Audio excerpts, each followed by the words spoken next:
All right, good evening. Welcome to the Oxford Public Schools School Committee meeting of Monday, February 28th, 2022, time of 6 p.m. Please note that face coverings and masks are now optional in all school buildings until further notice. Regular school committee meetings are videotaped by Oxford Cable Access and broadcast live on the town's public access educational channel 194 only. Video recordings may be viewed subsequent to the live broadcast via the town's YouTube channel, which may be accessed from either the Town of Oxford website or the Oxford Public School website. Thank you. So as stated, we are going to call the meeting to order. I would open the floor for public comment. Comments are limited to topics relating to school business. Speakers must identify themselves by name and address and will be allowed to speak for up to 3 minutes. Although the school committee may hear comments on unanticipated topics, discussion or action on topics not specifically listed on the agenda will be postponed until a future meeting date. So the floor is open for public comment. Seeing and hearing no one for public comment, we are going to close public comment for now. We do have a few special presentations tonight. We'd like to call up Mr. Pelzarski, the principal of Chaffey School, to give us an update. Thank you so much. Welcome. Shave, I hope everybody's ready. First, I want to say, I just have to do a quick shout out. I just came from a professional development we had here in town. There was quite a few of us in the gym at Barton. It was called Breathe for Change. And I've been in this district, I think this is my 6th year, and that's the first time that I have ever had a professional development opportunity where it was just based on making sure people felt good, knew that people wanted to hear how you were, and it was really cool. So, and it's not something that I thought I'd fit, but it's certainly very helpful for me. So, because I was having a really crummy day, that turned around fast. So, as you can see in your packet, I asked Mr. Lucas if I could do some work around data just to show what your Easter money was spent on, and I thought you'd be really excited about it. But Mr. Lucas also demanded that we throw in some cute, so we did.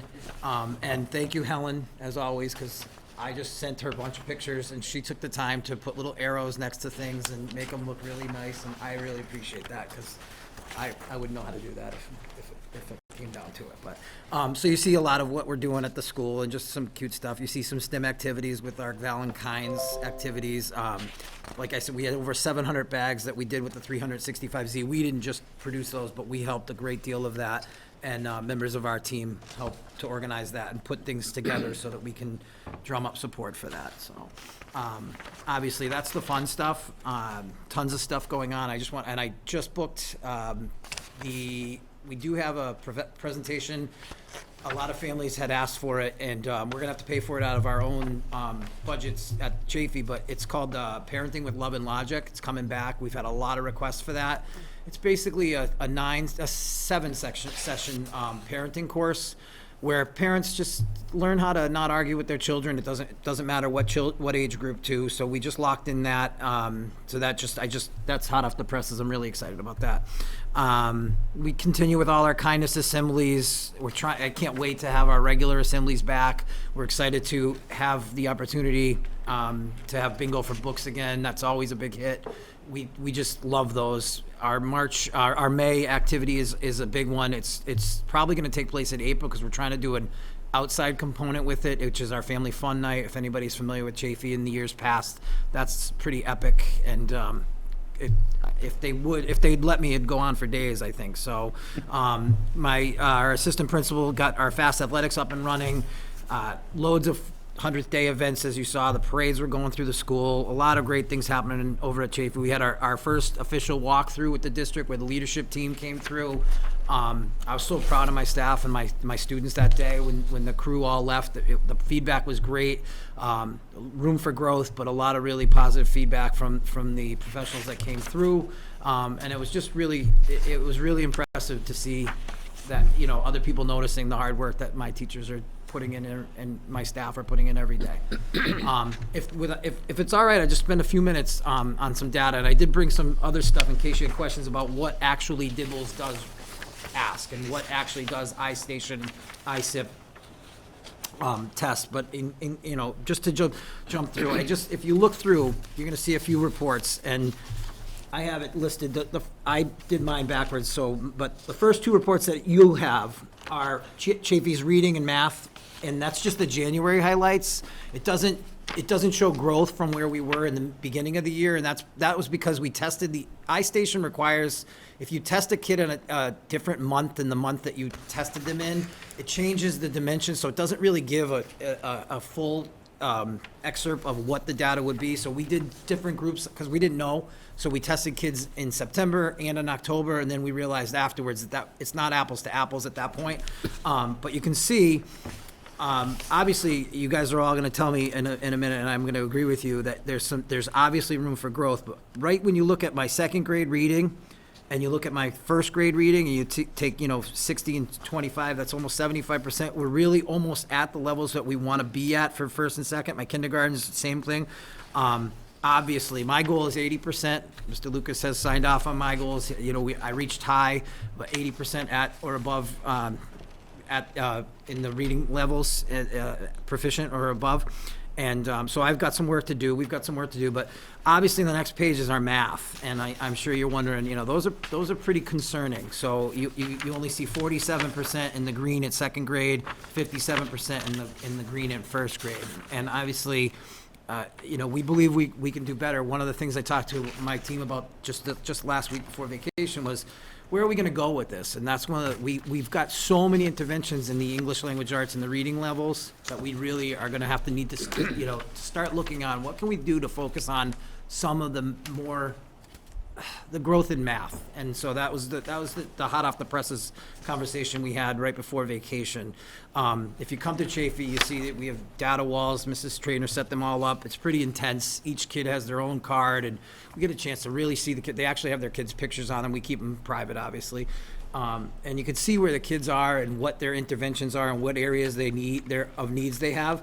So we crushed it with the when you go to the state iStation State of Massachusetts versus Chaffey.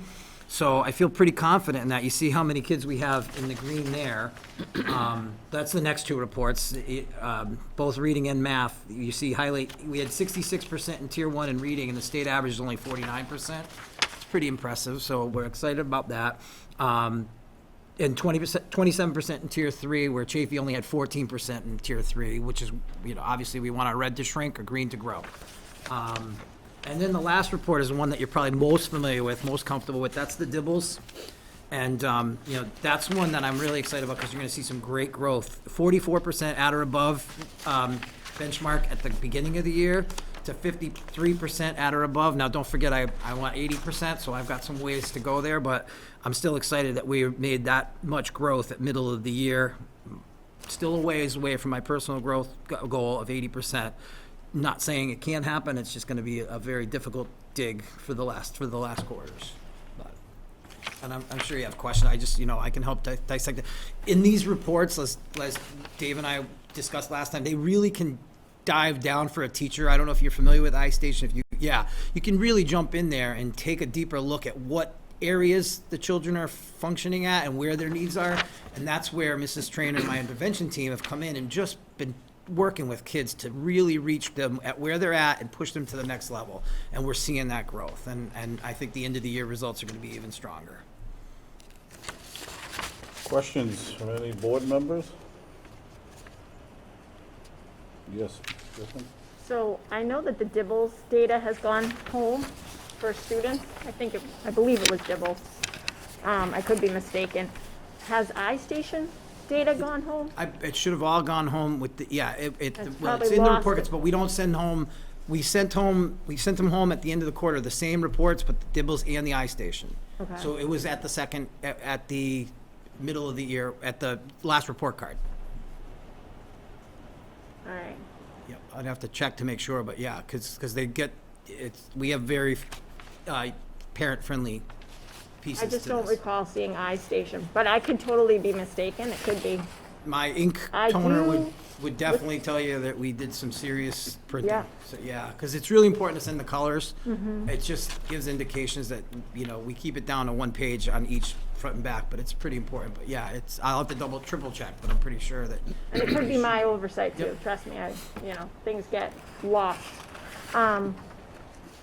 What are we doing to help our students to remediate for our students that don't seem to be meeting benchmark Yeah. expectations? Or they're just kind of meeting it, but they're not really excelling? It's awesome what we're doing. So I have an intervention team made up of some amazing people, all thanks to Esser, and we only get them for 2 years, and I understand that. I have three teachers assistants. I have 2 Title I reading specialists. I have a Title I, we call her a coach. And they each take intervention groups. So that's a total of 7 staff members that are not attached to a homeroom that go in and directly push into classes and do interventions, either in the back of the room.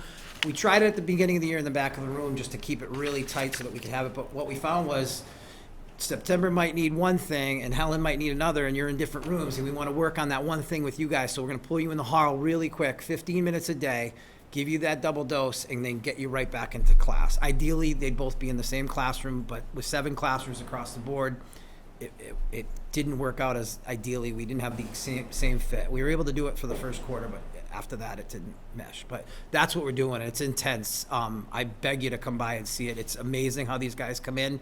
The crews look like the scene from that Monsters Inc. when they come out and they walk down the hall. They go down, they grab the kids they're going with. They each know what they're doing. She's taught them exactly what they need to do to get those skills honed in. Jill and Jazinia, my reading specialist, just refocus their energy and tell them exactly what they do. And then they look at the data and they see where it's going and what they did. We do 5-week cycles, and then we cycle them through. And if we can get them out, 3-week cycles, I'm sorry. If we can get them out in that 3 weeks, great. Very fluid though. Some kids need more, but it's direct. Yep. So how do you follow up after 3 weeks to know that they're not regressing? They're reassessed. They're reassessed, and if they still are not at that level, the assessments from Haggerty, and another great tool. I don't know if I didn't bring anything on Haggerty, but you're probably familiar with it. It's really, I think it's really focused on the science of reading. My ladies are telling me it's the second greatest thing since me. Just kidding. They love it, and it's really simple, and it's simplified, and it's helping them to know exactly what they need to do with the children that are in front of them. Keeps it really simple. Yeah, I was hoping you'd join me, but. You know what? You're doing such a great job. I'm so proud of yeah, you. no. That was incredible. So I tried to convince Jill Koski to come tonight, and I love her to death, but she just played really hard to get. I couldn't get her here, so. Good for her. Thank you. But anyway, well, where the Haggerty comes in and the sessions, you've done a great job teaching them what to do, to teach the kids what they need, and to go back, and then we retest them. It's 3 weeks, right? We do a 3-week cycle. So after we get the data from iStation, and it'll say, let's say a child comes up in weak in phonics, that's really not enough information to put together a group. So then we do a pre-screener in phonics. So then there's 9 different sections of phonics, and then a child then takes a quick pre-screener. And then the teacher would say, okay, these kiddos, these 6 need short vowels, these need R control vowels, these guys need digraphs. And then we have the groups that way. Then they're reassessed again at the end of the 3 weeks with that to make sure that they've made growth in that area of phonics. And then they work their way down until they've got all those areas of phonics before they move on to the next stage. So, but yeah, you were great. Haggerty's won. That's right, for phonemic awareness. He was they're right. big he nailed fans. it. They're big fans. Go ahead. I could be totally lost, but the only thing that I feel like is missing is that school-home component, where as a mother, I don't have my daughter advocating for me and telling me I need to work on these particular things because these were my weaknesses. So I know all your teachers have the data. I know your teams have the data. I don't feel like parents have the data, besides those little reports that come home. And I think that we could really have greater growth if our students took home whatever they're doing with you, whatever the activity is. I'm imagining you have little books or little things, and if they're practicing them nightly and it becomes part of their homework, instead of just 15 minutes a day, maybe we could get 30 minutes a day. I just feel like the kids would make better growth personally. I can't tell you what my child's individual needs are unless I sit down and have a conference maybe with the teacher to hear that it's different parts of I couldn't phonics agree more. or Having a the parent redo or go back over what we did in the day and just reestablish that growth, that would, I think it would be amazing. For I think everybody. it would just be like that one, small component that we could do, and especially with the math piece too. Whatever you see them needing practice with at home. I'm sure that it's happening in some classrooms. It just consistently for all would be very beneficial. Could I just jump in there? I know Mr. Burke had some questions, but I think just sending the scores home, aren't enough, because we Yeah. can't expect parents to interpret it. So I would imagine the students that are on success plans or intervention plans, like, you can target those parents and, and email and call them and say, here's what we're doing with your child.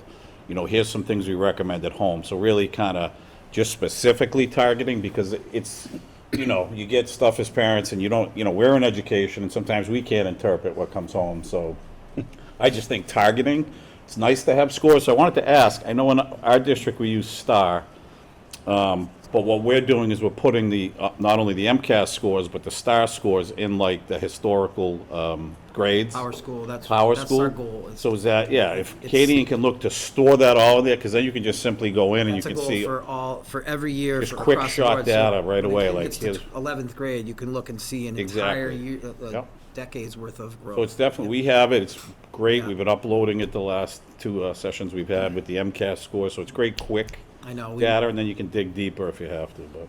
We're playing with it now and we're enjoying it. And I will say, like, we're very lucky at the Chaffey School. I think everybody will agree. At that level, parents are so in tune to what their kids. We get such turnout. Parents are constantly in communication with my teachers. Probably not as much at the middle and high schools that we see at the elementary levels throughout. I mean, I would say, as far as I can tell, K1 and 2 are probably the max. So when a teacher is working with a child and knows that there's something, it'd be really surprising for a parent to come back and say, I had no idea. So when we do get those and they come up, it's like, whoa, okay, we got to work on that. And Right. so you figure out where Those are great team goals, too. Beginning of the year, our goal is to target, a certain amount of kids who are struggling in reading or math, and then just making that connection with parents, and I think it's huge. Did you have some more questions? 'Cause I know Corey has a few, I know I got a few. Also for the excelling students too, if there's something that's sent home for those kids as well.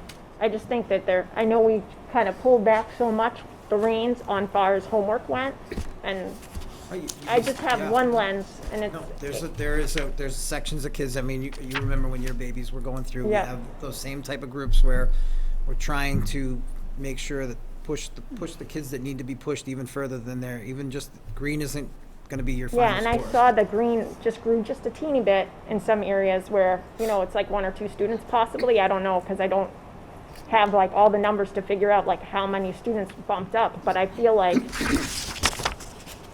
we should be doing something to target the high achievers as well. Absolutely. That's all. Mr. Burke? Rob, just curious, you mentioned that iStation allows you a deeper dive into the data. We use iReady. I think it's pretty similar. See, yeah. So my question just really about, iReady is what they use. That's for we're iStation. iStation. Yes. Yeah, Yeah. ISIP. That's the same thing. I'll say. just that process. Yep. How is that deeper dive taking place and who's involved? Each teacher can. It's all electric based. The test takes about 30 minutes max reading and 30 minutes for math. The scores come out immediately. You can click on it. It can say, basic math, where that child's strengths are, where that child's weaknesses are, especially the kids who, where the weaknesses are. And Mrs. Kofsky and Ms. McGuire have access to that, and so does the homeroom teacher. And that's where the conversations start to happen. I mean, we don't have the true data meetings that you might be familiar with at the older levels, and so it's really just a teacher and an interventionist that are having quick breakdowns. What's this kiddo need? Where can we get it? How do we fill it in?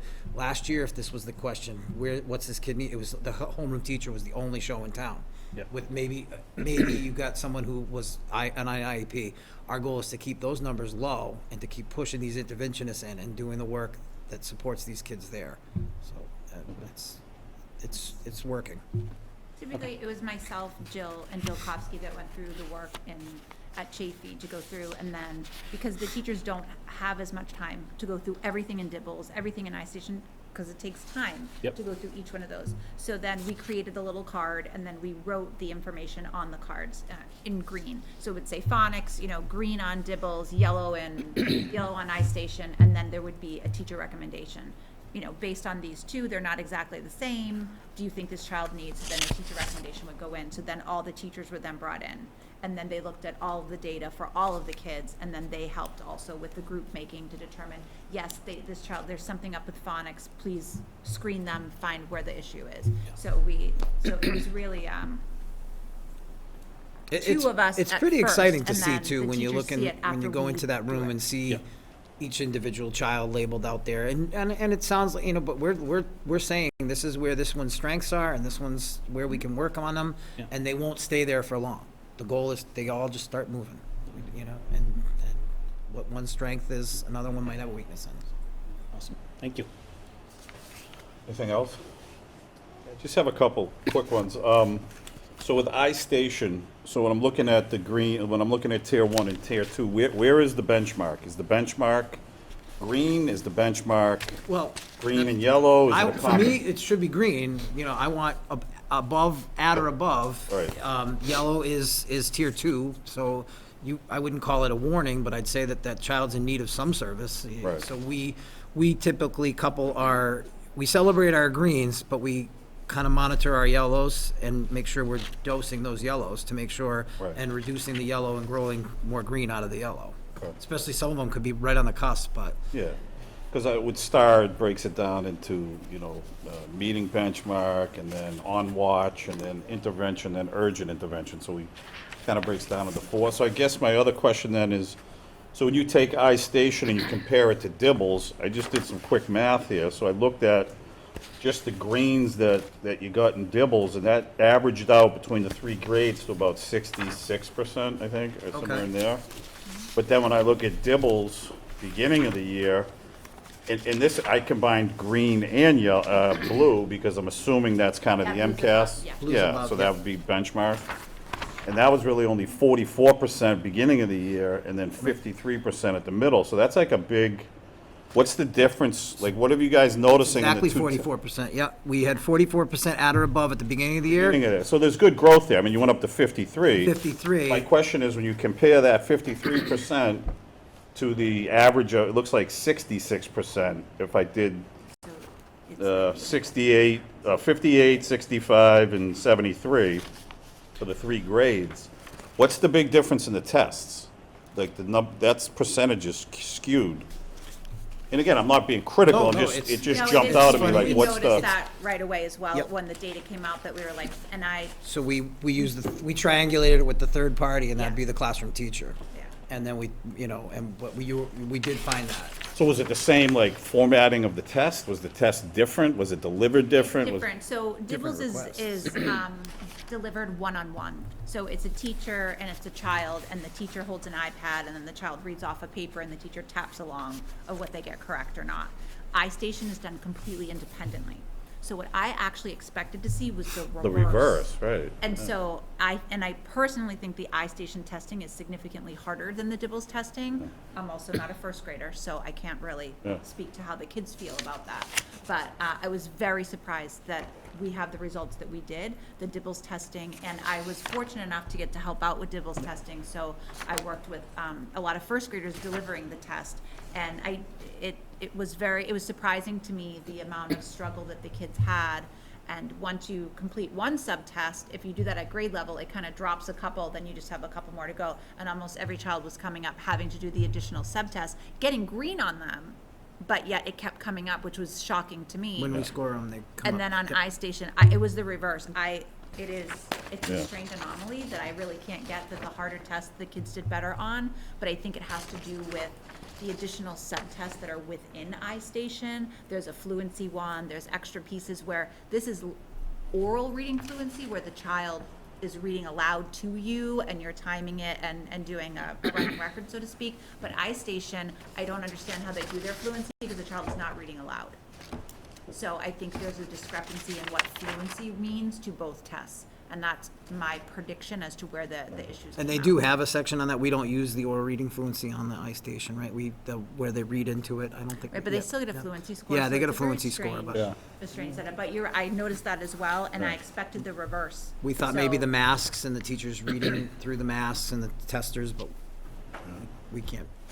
I mean, there's definitely some positives to pull out, There's still right? I mean, positives, yeah, and we were in with the, again, we used the Hegarty and the teachers' resources coming in and saying, oh, I think you got this one right, or this one is definitely not on your watch list, and should be. Right, and it will be nice in, I don't know, May or June, whenever you do the, Yeah. the End of spring year. one for For I, end of year. yeah, iStation, that'll be nice to be able to get that comparative data there. Any other questions? No, I just would love to see, like I said, more things coming home for Parents, yeah. parents. We're still trying to work that out because we've talked about this before. And so it's still trying to figure out how do we communicate at home in a positive and friendly way without upsetting a parent and at the same time providing like excitement, like, hey, things are going great. These are the things we're learning about. And then, the interventionist would then be responsible to get that back then out to the classroom teachers. And then at the same time, they're flipping that data very quickly because now after 3 weeks, we post-screen, then pre-screen the next one and move on to the next group. So then, you blink and now you've got a whole different group of kids with you and you're teaching Right. something different. So And I think it's fantastic that that's so much formative assessment and you're constantly kind of Yeah. recalibrating.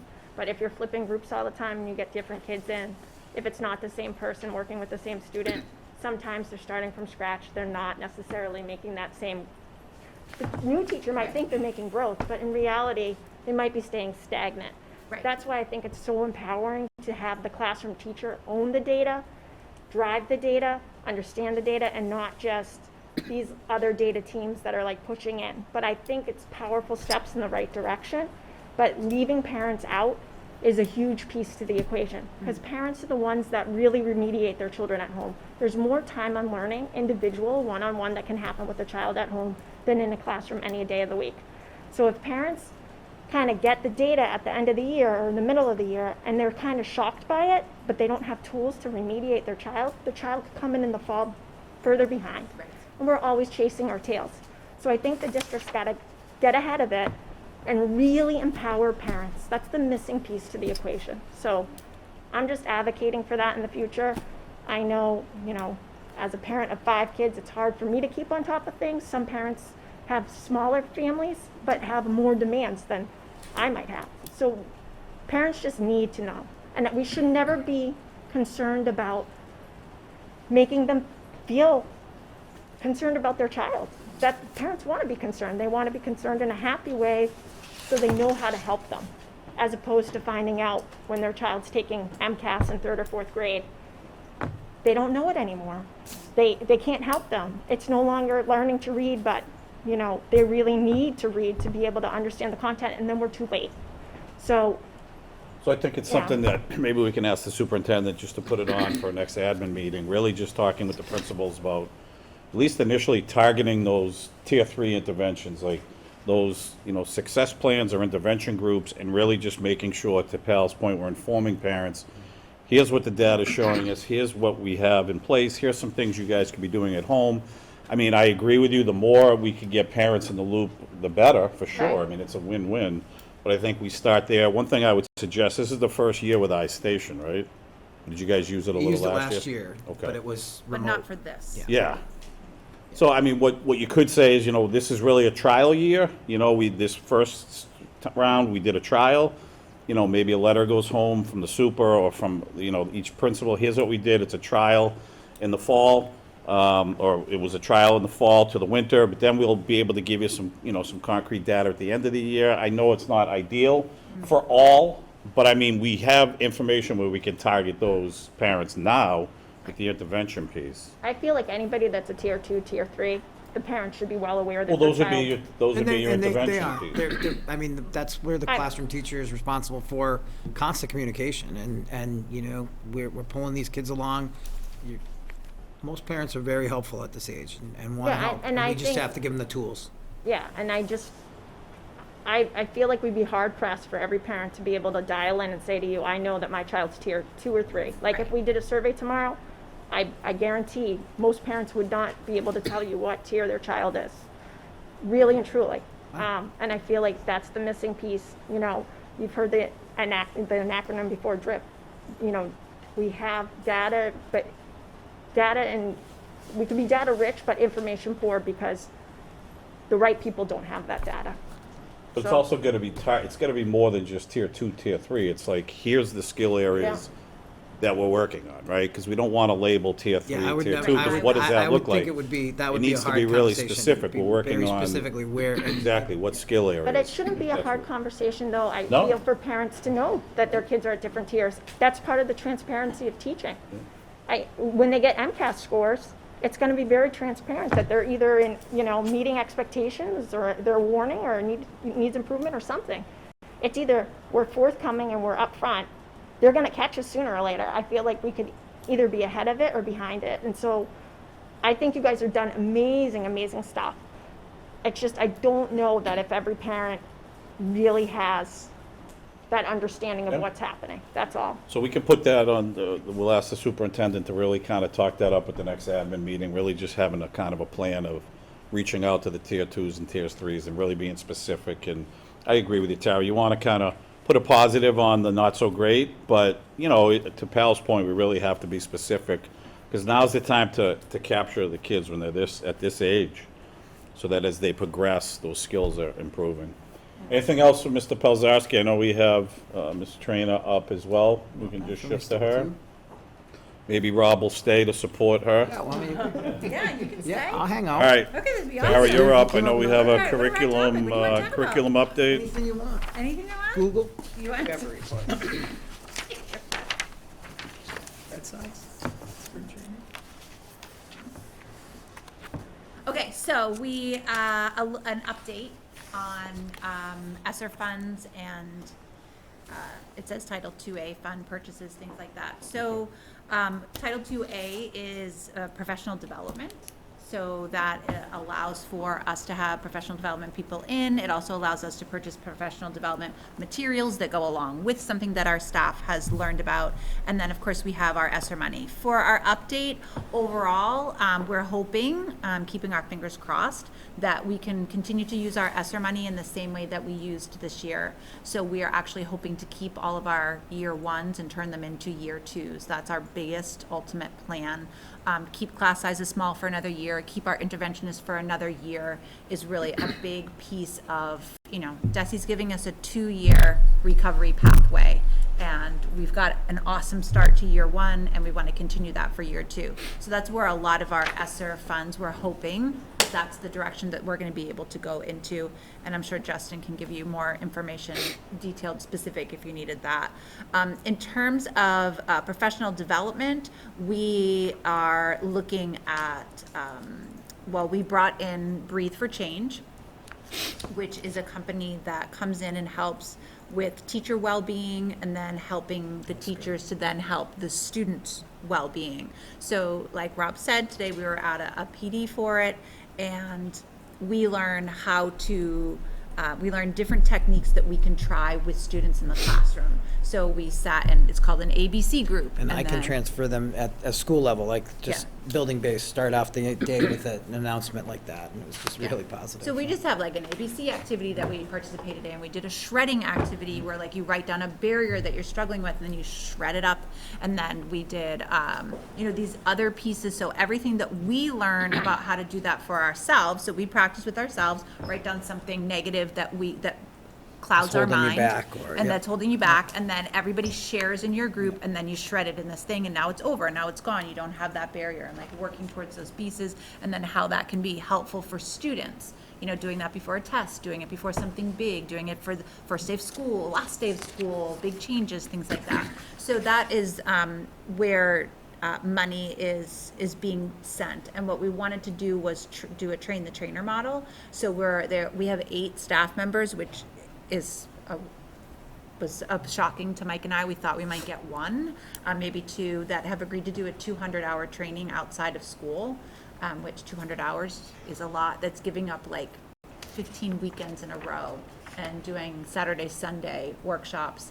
And then what they can then do is train the rest of the staff. So on our PD meetings and during the staff meetings that I hijack for PD, there will then be an opportunity to learn an SEL strategy to each one of those, and then have a breathe for change set up so that we're working with teacher well-being that then translates into, now this is how you're going to do it with your students, kind of piece. So that's really what we're kind of looking at for Title II-A fund purchases. Just breathe for change, or is there anything else for 2A?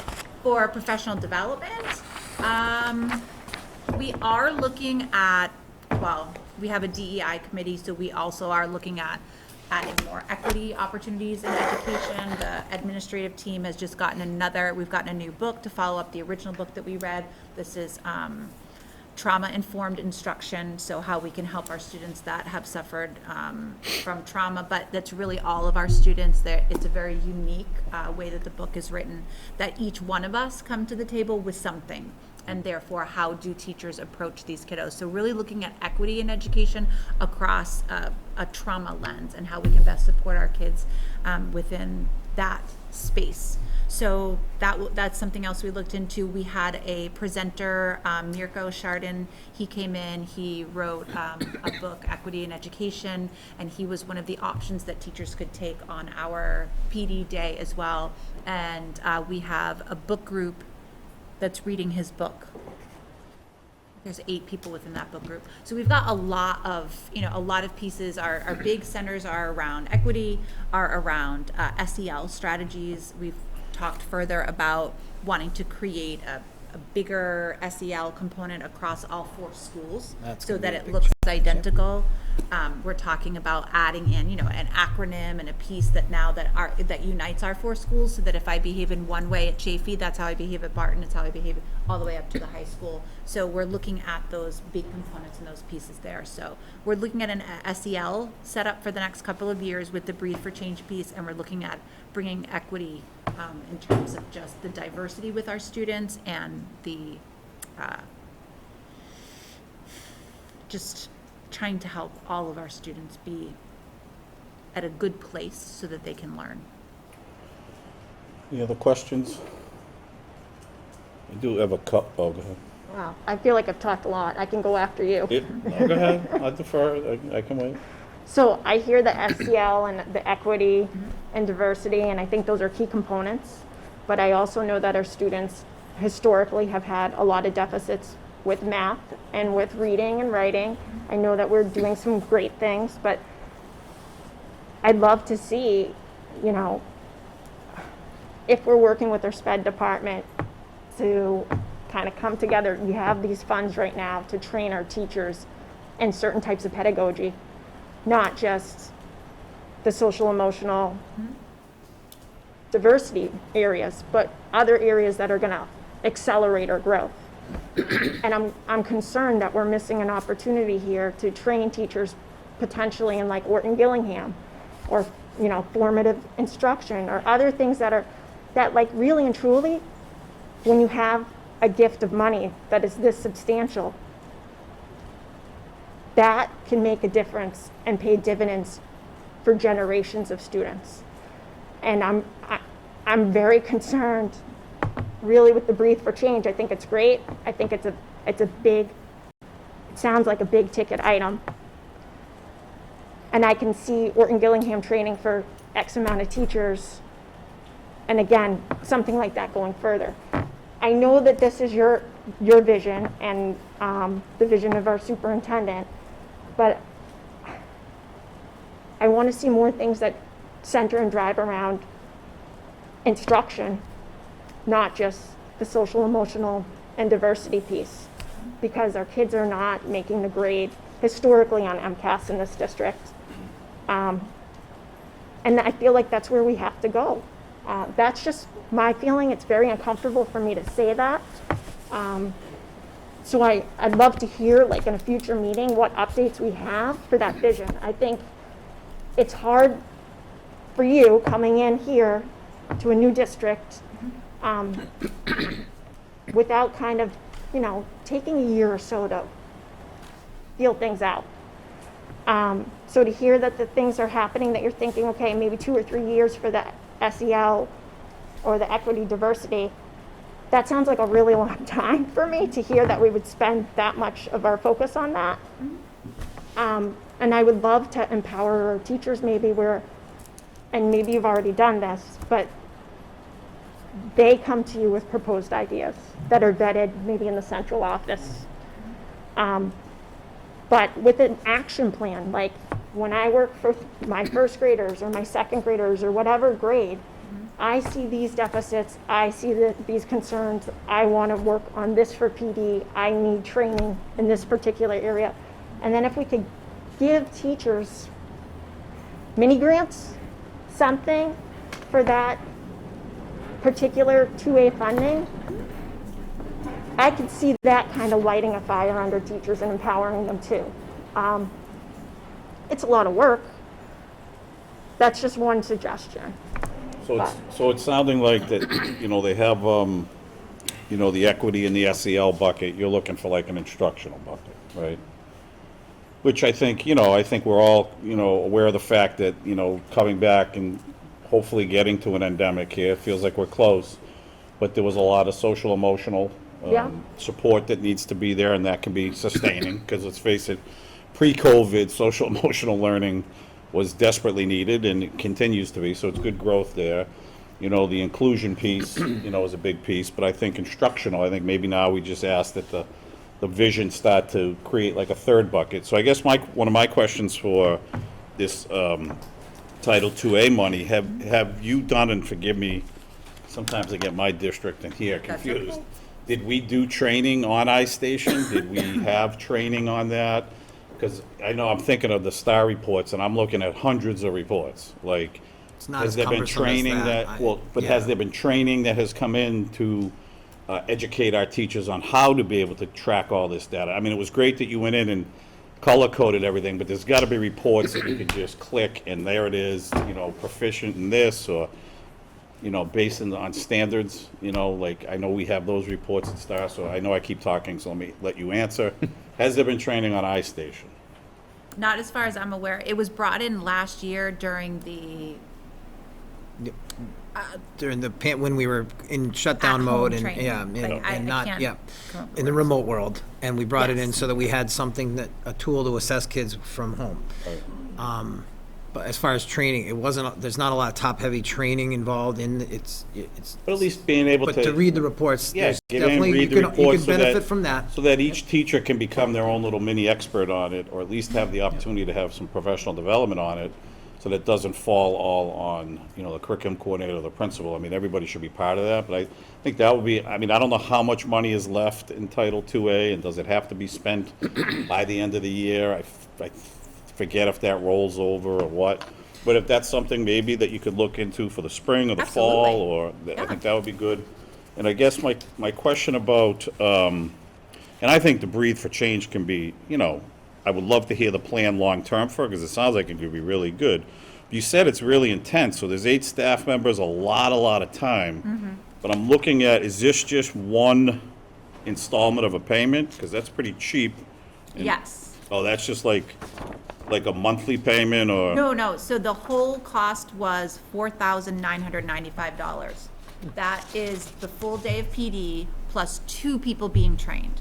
So that's what we have in place right now. Okay. We have 6 other teachers that would like to be trained.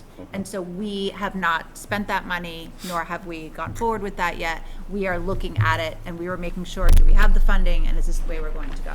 So right now, we have only paid for, it's a package. They have 3 different packages, and that's the package. So the full day of PD, and then the 2 And that was people for get 2 trained. people, and that was roughly 4,000? Yeah, it's about 5,000. All right, so if you did it for 6 more people, that would be another, If for each 15, additional person, be it's like- about 1,500 a person. Well, but it's a train-the-trainer model, you said, Yes, too? so then we're done. That's it, there's no future payments. There's no. But I future. mean, could these 2 trainers be the trainers that train the 6 that are interested in? I don't think that it works like that exactly. All right. But I don't know enough about the 200 hours to be able to say that, but it's through a certified program where they become like an SEL facilitator, and I don't think that those two would then be able to. I got you. Okay. The 5,000 also included one of their lead instructors who came from Ohio Forest. So that was part of that package for 5,000. There were several packages.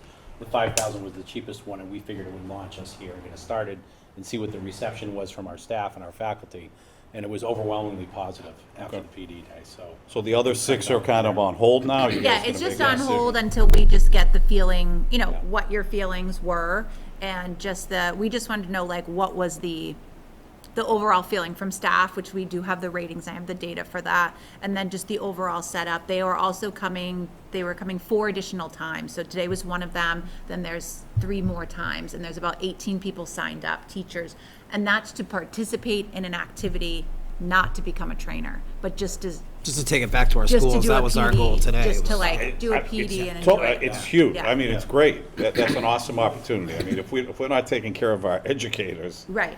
what good are they going to be for kids? So, yeah, I think it's a great opportunity. It's funny because that was their start. That's how they started. They said, if you're not taking care of yourself, Yeah. realistically, how are you going to take care Yeah, of the so, kids no, in it's front of you every hugely day? important. yeah. And I think if you feel as a team that you want to start to, earmark some more for those other staff interested to go that route, and the money's there, and it's not taking away from any sort of instructional piece, because I definitely hope at the next admin meeting, you guys can discuss, whether it's just some PD on iStation for now, and then having a vision on, whether it's UDL or something else. And it's funny. Right. It's funny if I may, because it felt like I was excited to see that we were taking a little bit of Tara's away from that world, because that's all that we get from Tara is when you come in, it's the the pedagogy and the look at this It's data. like, and otherwise and we so, would be doing so for us, I thought it was interesting. So it's almost like the different side of it, because there are different buckets. But the bucket that she's been swimming in, and I mean, we wouldn't have been able to get up and running when we switched from remote to those first 10 days of PD last year when we started the year off. I remember you coming in and helping us with all our electronics and our wiring and our and just getting us ready to and the new systems that we had, the new into reading, and so it's different. Any other, Mr. Burke? Just real quick, going to the Esser Funds, I'm excited that you're able to keep the staff that you've had with the funding for Fingers now. crossed. We're doing our best. I know I brought this up when we first started talking about Esser money, and I don't think Mike was here, but I just want to make sure we're keeping in mind messaging. I think you've got a staff that are going to lose people Yeah. next year or the year after. You got parents who are going to say, why the heck are you cutting teachers? We loved having those small classes, and the interventionists that are going to go away. So I want to make sure that messaging continues to go out now, that, hey, these are 1-year, 2-year positions, so the town doesn't revolt when all Yeah. of a sudden they're gone. We'll continue to do that. Yeah. That's a good point. That's all. And we're, can I just clarify? Yes, go ahead. We're hopeful to bring all our Esser folks back. We haven't fully committed to that yet. We're still looking at numbers. We will try to bring as many 1 years additionally back as 2 years. Yep. Because just as a reminder, we hired a bunch of folks as 1-year Esser folks. Yep. And we hired a bunch of our other friends as 2-year Esser folks. So we're still working on that. So I don't want people to assume that if you're 1 year, you're going to be 2-year, because we still have to work on that. But that's our hope, to bring back as many of those folks for a 2nd year as possible. Just to keep our pathway Yep. there. We wanted 2 full years of full intervention, and small class size is the best that we can do, is what we're really hoping for. Anything else? Again, I'm sorry. That's So okay. I know that you're doing a lot of this work down at Chaffey. Is the similar things happening in each school? So the same thing is happening at Claire Barton, so that we have, again, they don't have a data wall to the extent that we have it electronically. So there are 4 interventionists there taking care of all of the classrooms there. So yes, they all have targeted intervention. They all do small group. They do the 3-week turnover with the screening. They are like fully on board, fully going. And things are going extremely well at Clara Barton. At the middle school, there are interventionists that are all set up because the schedule is different. They have something that's called a win block, so they see their interventionists every other day depending on their win block day. So the kids have win block every day. On let's say even days, they have their homeroom teacher with them or their main teacher with them. On the days opposite that, there is a specialist teacher that comes in during that time. So on the day that you have your homeroom teacher, that is an academic day. So that teacher's there, you're doing your academics, doing your extra stuff. On the opposite days, so that those teachers can have common planning amongst their grade level, then the specialist teachers come in, and during that time, then they do additional. So that's when they do their ST math, that's when they work on their SEL programs, that's when they do the extra stuff within that time. So they see their interventionist. It could be any time during that week, so the kids all have that opportunity, but it's not on the 3-week rotation and with the same intensity that the small group intervention is at K to 4. But they're still using getting the same data from iStation. They also use an additional screener up there. They use the HMH programs reading check as well, and they use the maze part of Dibbles. And then all the interventionists there then form their groups and work with the kids there. Their groups last a little longer, more like a 6-week group rotation within that space, more like a reading specialist model versus an intervention model. And then they also do the same for math. They have a much heavier math intervention up there. So the same stuff that happens with reading happens with math up there. They have, I think, 3 or 4 math interventionists there that specifically work and then target all 3 grade levels up there. So yes and no. So that's fantastic. And again, empowering parents with, Yes. the knowledge. Because again, it could just be me, but I don't recall getting Dibbles for my middle school student. Okay. Or seeing HMH reports or iStation reports. I know that my child has said, I'm doing this. I've Right. had this today. Yes. But again, I don't see that data as a parent coming back. And parents need that data. I need that data personally. So that's something I'd like to request, that all of our parents get those reports. Do you think if it was sent digitally, that would be like an email, or would you like it? I'm just trying to think of, because all of that stuff is done digitally because all the tests are done digitally. Right. So the kids don't really do. We bring them home in paper because it's stronger, but Right. So you're printing yours out for all of your students. at the K level, K1, K1 too, yeah. I guess, it's cumbersome trying to get data to parents and have parents have these resources.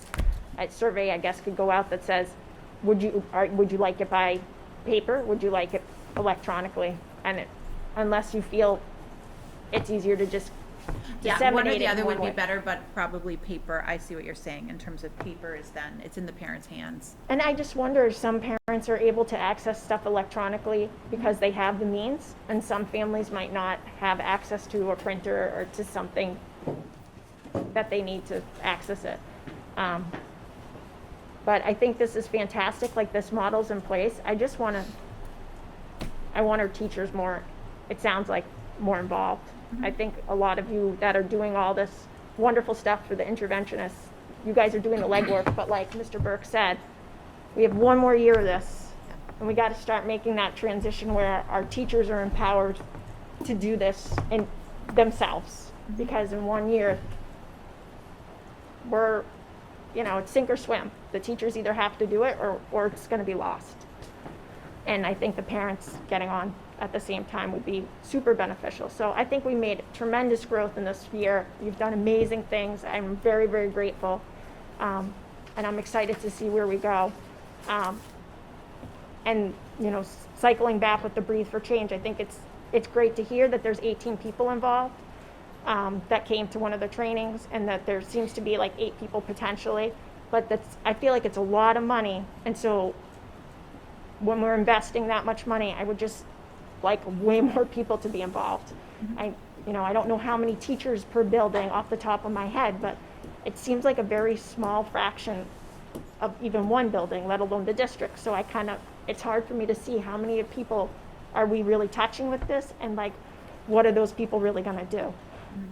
If we lose them, then we've lost a great investment. Yes. So that's something that concerns me too. It's the investment, it's the return, it's all of that. All right, thank you. All right, thank you both. Appreciate it. Thank you. Mr. Nugent, you. you are up. Program of studies, we do need to take a vote on this. I'll just Take a little.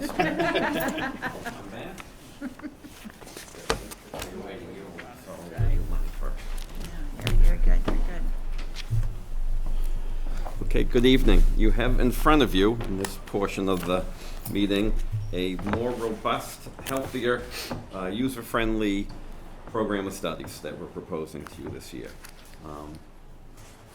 Mr. Lucas came in, his mantra was all hands on deck, and definitely can be seen. I thank him, I thank Mrs. Trainer, I definitely thank Jamie Taborda, doing all the new technical aspects of this, and really organizing information from the department heads, so I thank the department heads as well.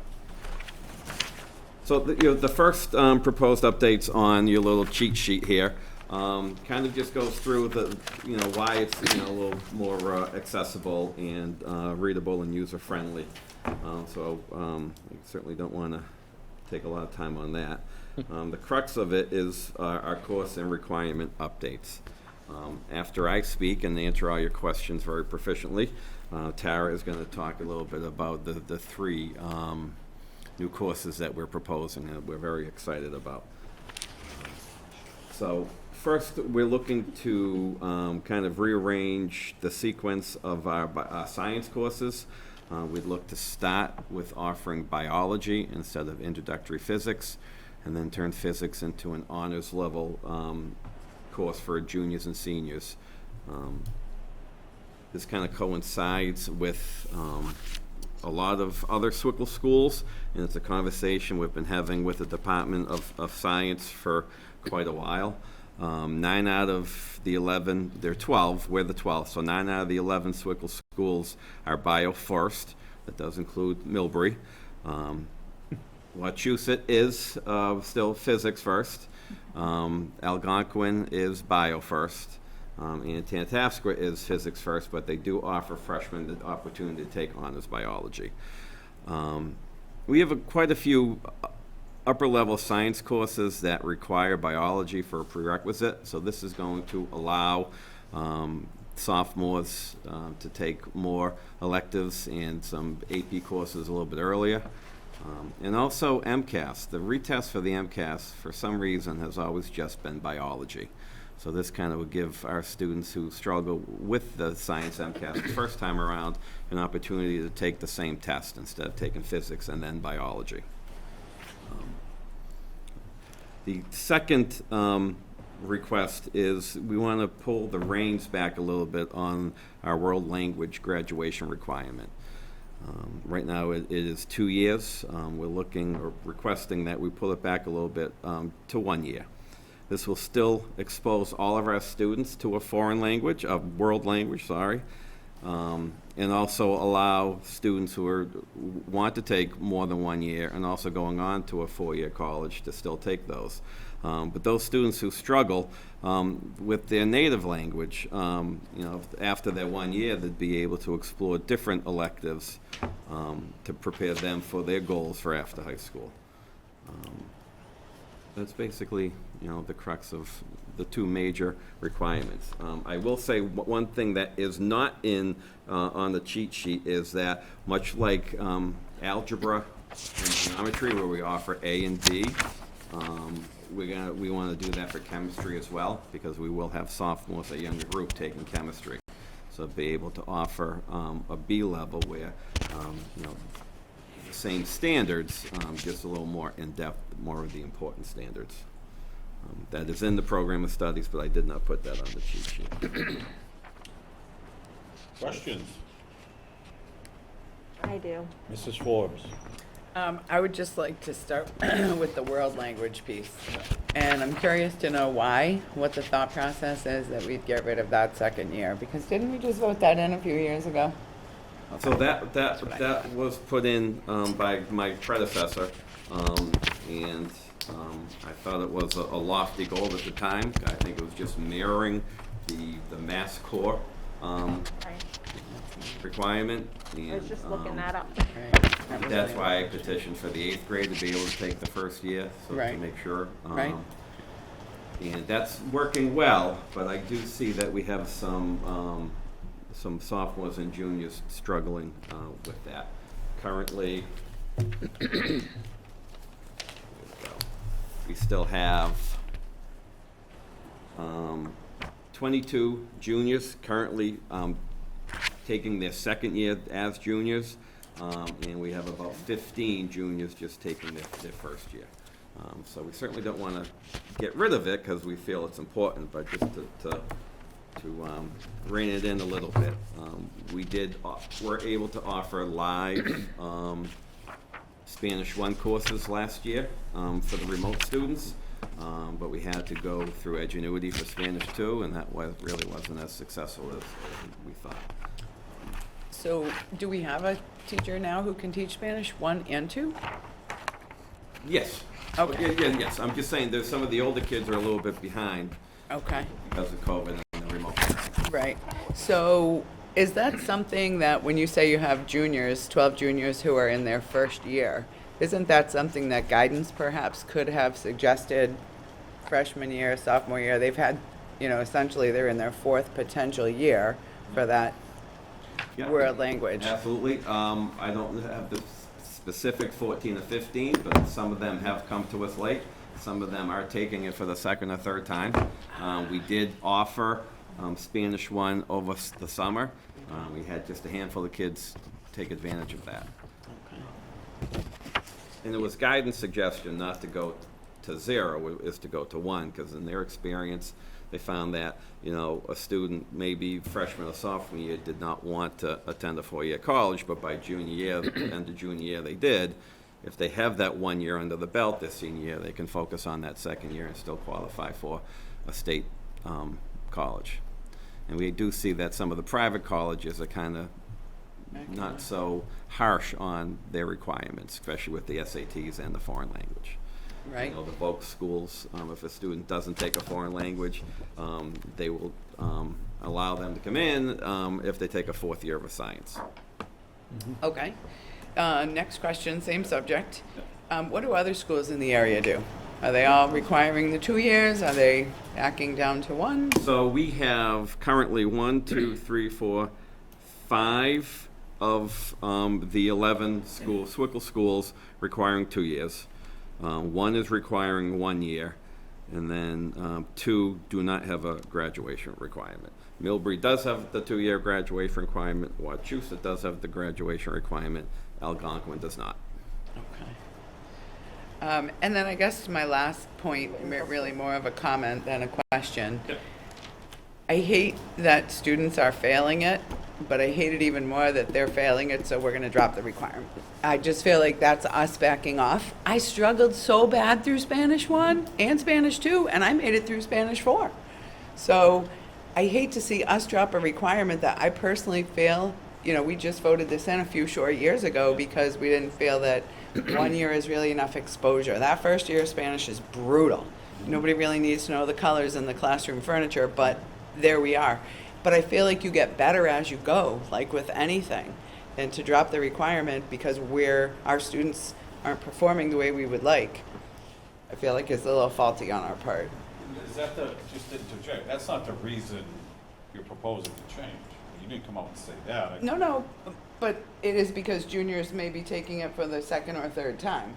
So they're not going to be able to complete their 2 Well, years. no, but what I heard him say was they want to minimize, they want to take the requirement down to 1, but really make it clear that the opportunity to take year 2 and 3 are there.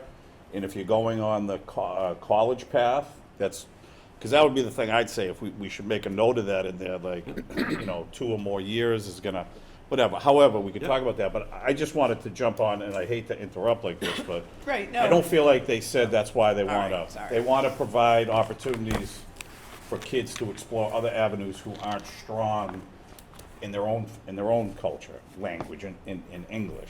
I think that's what I heard him say, but Okay, you no, could that's, correct me if Could I I'm wrong. clarify? I appreciate Yes. the clarification. Kind of what Dave said, we're trying to create, we've had a lot of conversations since July about creating opportunities for high school students to meet their passions, because they're going to be more motivated to go on to have a post-high school education or career. We're trying to create those. We don't want kids to get hamstrung by having to take a second year of a language where they haven't found that passion and they can explore other opportunities for their growth. And that's what really this is about. We want them to have the opportunity after a year. We want to do a year because every kid should try it and be exposed to it. Because they might fall in love with it, and that would be awesome. But we don't want to hold them to that second year if there's other things they could do and explore. And that's kind of the philosophy where we're going. It's not necessarily because certain kids are failing it, Right. but it's another hurdle for graduation. And for some of our kids, our most struggling students, it's another thing they have to take where they have an interest in something else, especially where we're offering some new, different electives for kids. So that's kind of the whole picture. So that's, I guess, my last piece. Is it a scheduling issue?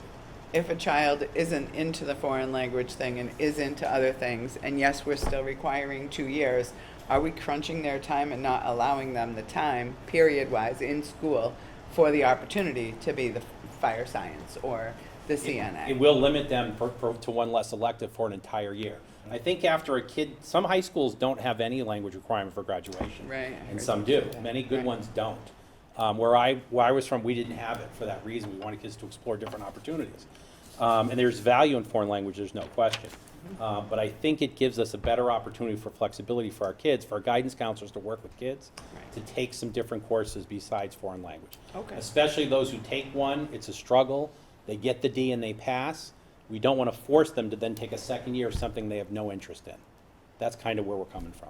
And I think the other point, just to make clear, is that I know, and I love, Mr. Nugent, how you get the data from all of our districts. That's really good, because it's good comparisons. Because he knows. But He there's knows what there's he's gonna missing hear. data that I think, But, like yeah. some of those schools have foreign language Well, programs that's what I- starting in elementary, middle That's school. what I was just gonna, that was gonna be my point. And so high though. school, it's not Yep, a that- requirement because they've already done 2 to 3 years. Well, that was my point, is in this Let's be district, kids at the transparent. middle school have never been exposed to Right. foreign language.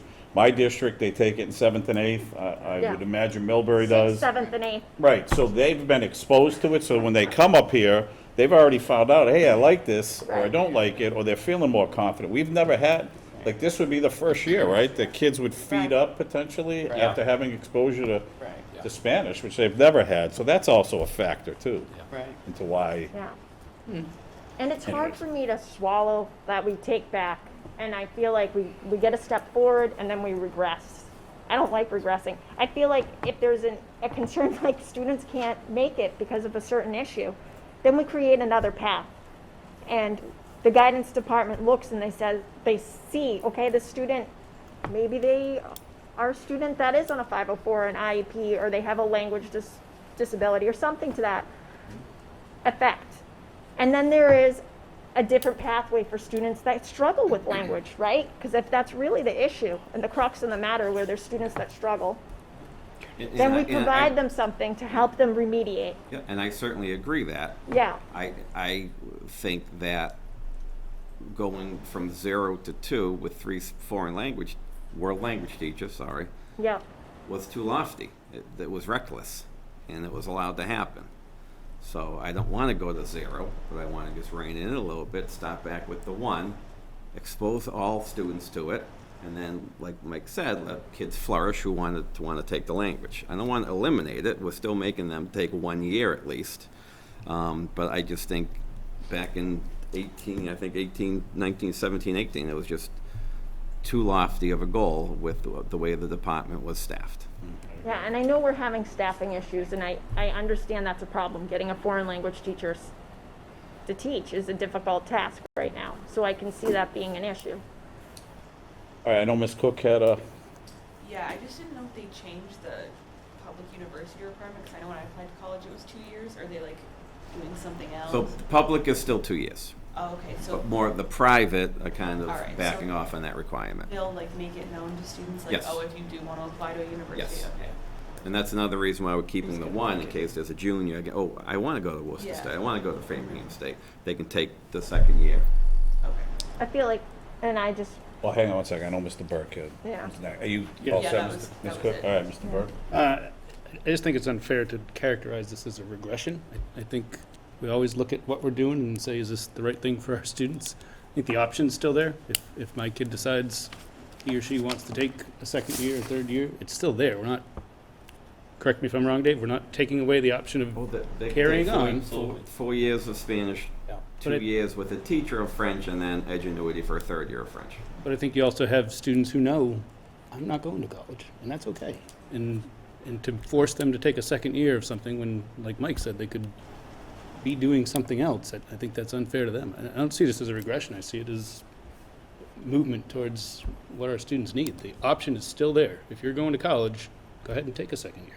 But my concern is we're gonna limit our students from having those opportunities. We have, Yeah, but we're not. So- They said they're not. It's just the requirement is now 1 instead of 2, but you still have the opportunity to take 4 if you want in Spanish and 3 if you want in French. gets difficult with adolescents and saying to them, you really should do this because this is the potential pathway that you're gonna go.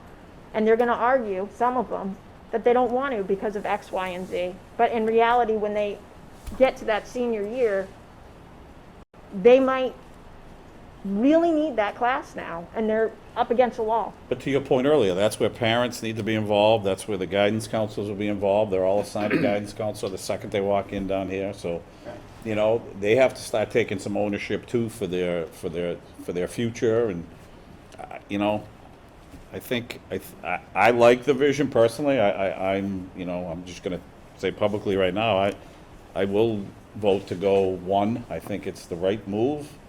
And it's not taking any opportunity away from anybody to have all 4 if you want, or 3 in French. So, do we have any other questions for Mr. Nugent? I do know this requires a vote, but if there's any other questions or anything you want to share? You'd want to probably hear from Mrs. Trainer about the 3 new classes, because Oh, they're yeah, also sure. included in there for your vote. Okay, so I think in your packet you have a paper that goes with each one of our new classes.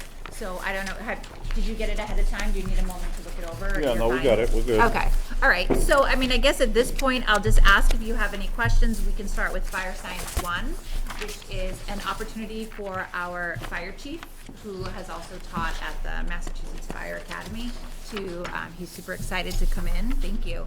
And he would, you know, this was something that he's been asking for a few years if this is something that he could do. And we, at the same time, were saying, hey, what can we offer for great new courses? And then, you know, the stars aligned. So we were looking at this great opportunity to offer our students the ability to become volunteer firefighters or go on to the fire academy after if this is something they enjoy. So we got to meet with the chief, and he let us know that starting at age 16 a child can actually become a volunteer firefighter. They also have he is really enthusiastic and excited about teaching it. He's actually been saving gear for years just for this, which was new to us and exciting. So he has helmets for all the kids and like outfits and gear for the kids as well. We went over the appropriate textbook that would need to be used. So I have the textbook, and I bought a workbook that goes with it so I could take a good look at the text. I will tell you the text is extremely expensive, so that's something else too that some of our not Title IIA money, but other grant money will then we'll have to look at how we afford these books, probably some Esser money as well. It's really exciting class. Basically, kids are going to learn about being a firefighter and EMT services and first responder services, so that for any of our students that are looking to go off to become a first responder, anyone that wants to go into the medical field, anyone that wants to do anything that has to do with fire science is a degree that you can get at a two-year college as well. So it could be a something that as kids get their appetite whet here and are like, wow, I really want to do this. We are going to use the actual text that is used at the Fire Academy. The class will be offered last period just because there will be opportunities for that class to extend as well. So if the fire truck is here and they're learning about all the different hoses and all the different hookups and how to do that, it's probably going to take longer than the 50-minute or 55-minute period of time. So that will be the understanding that there might be days where the kids will, obviously they will be told ahead of time and they will have their setup, but that they can extend that class time for when they're doing those types of things. Also, they'll be taking trips to the firehouse, taking trips to do whatever it is that they need to be doing in the area in order to meet the requirements that go along with this. There will be an optional EMT training and a CPR certification because there is a possibility that kids can actually be trained and sit that training and that test. Again, wonderful for people that would like to go on to be medical students as well, because they can then work their summers as an EMT, which is also something really exciting for kids. So whether you want to be a first responder, maybe you even want to go into police force, whatever it is, this is a great opportunity for our kids to get to learn all kinds of amazing aspects, and just, I don't know, I think it's cool just to learn about fire and how fire grows and how they can do fire investigation and all these really amazing things. So I'm up for any questions that you want to know about fire science. You know about fire? Yeah, well, fire science one. This is awesome. The only thing that concerns me is Yes. having someone teaching a course that's not on contract with Oxford Public Schools. So if, Yeah. I don't know Chief McDonald, I don't know that he's going anywhere, but if Chief McDonald leaves, are these kids now in the lurch without an instructor? Well, I have to be honest with you. There's a piece of me that also was kind of nervous about it, because there are a lot of people that are like, oh, I can be a teacher. Yep. And then they come into school and they're like, Oh. whoa, that was Students. not what I was expecting, right? And my concern is also that there is some, dangerous equipment, so we have to make sure that there's a behavior contract that goes on with the students that take this class. It's not just gonna be like, oh, you're just gonna drop in and drop out of this class whenever you feel like it. There's going to have to be, a more rigorous process and an understanding about the importance of this class.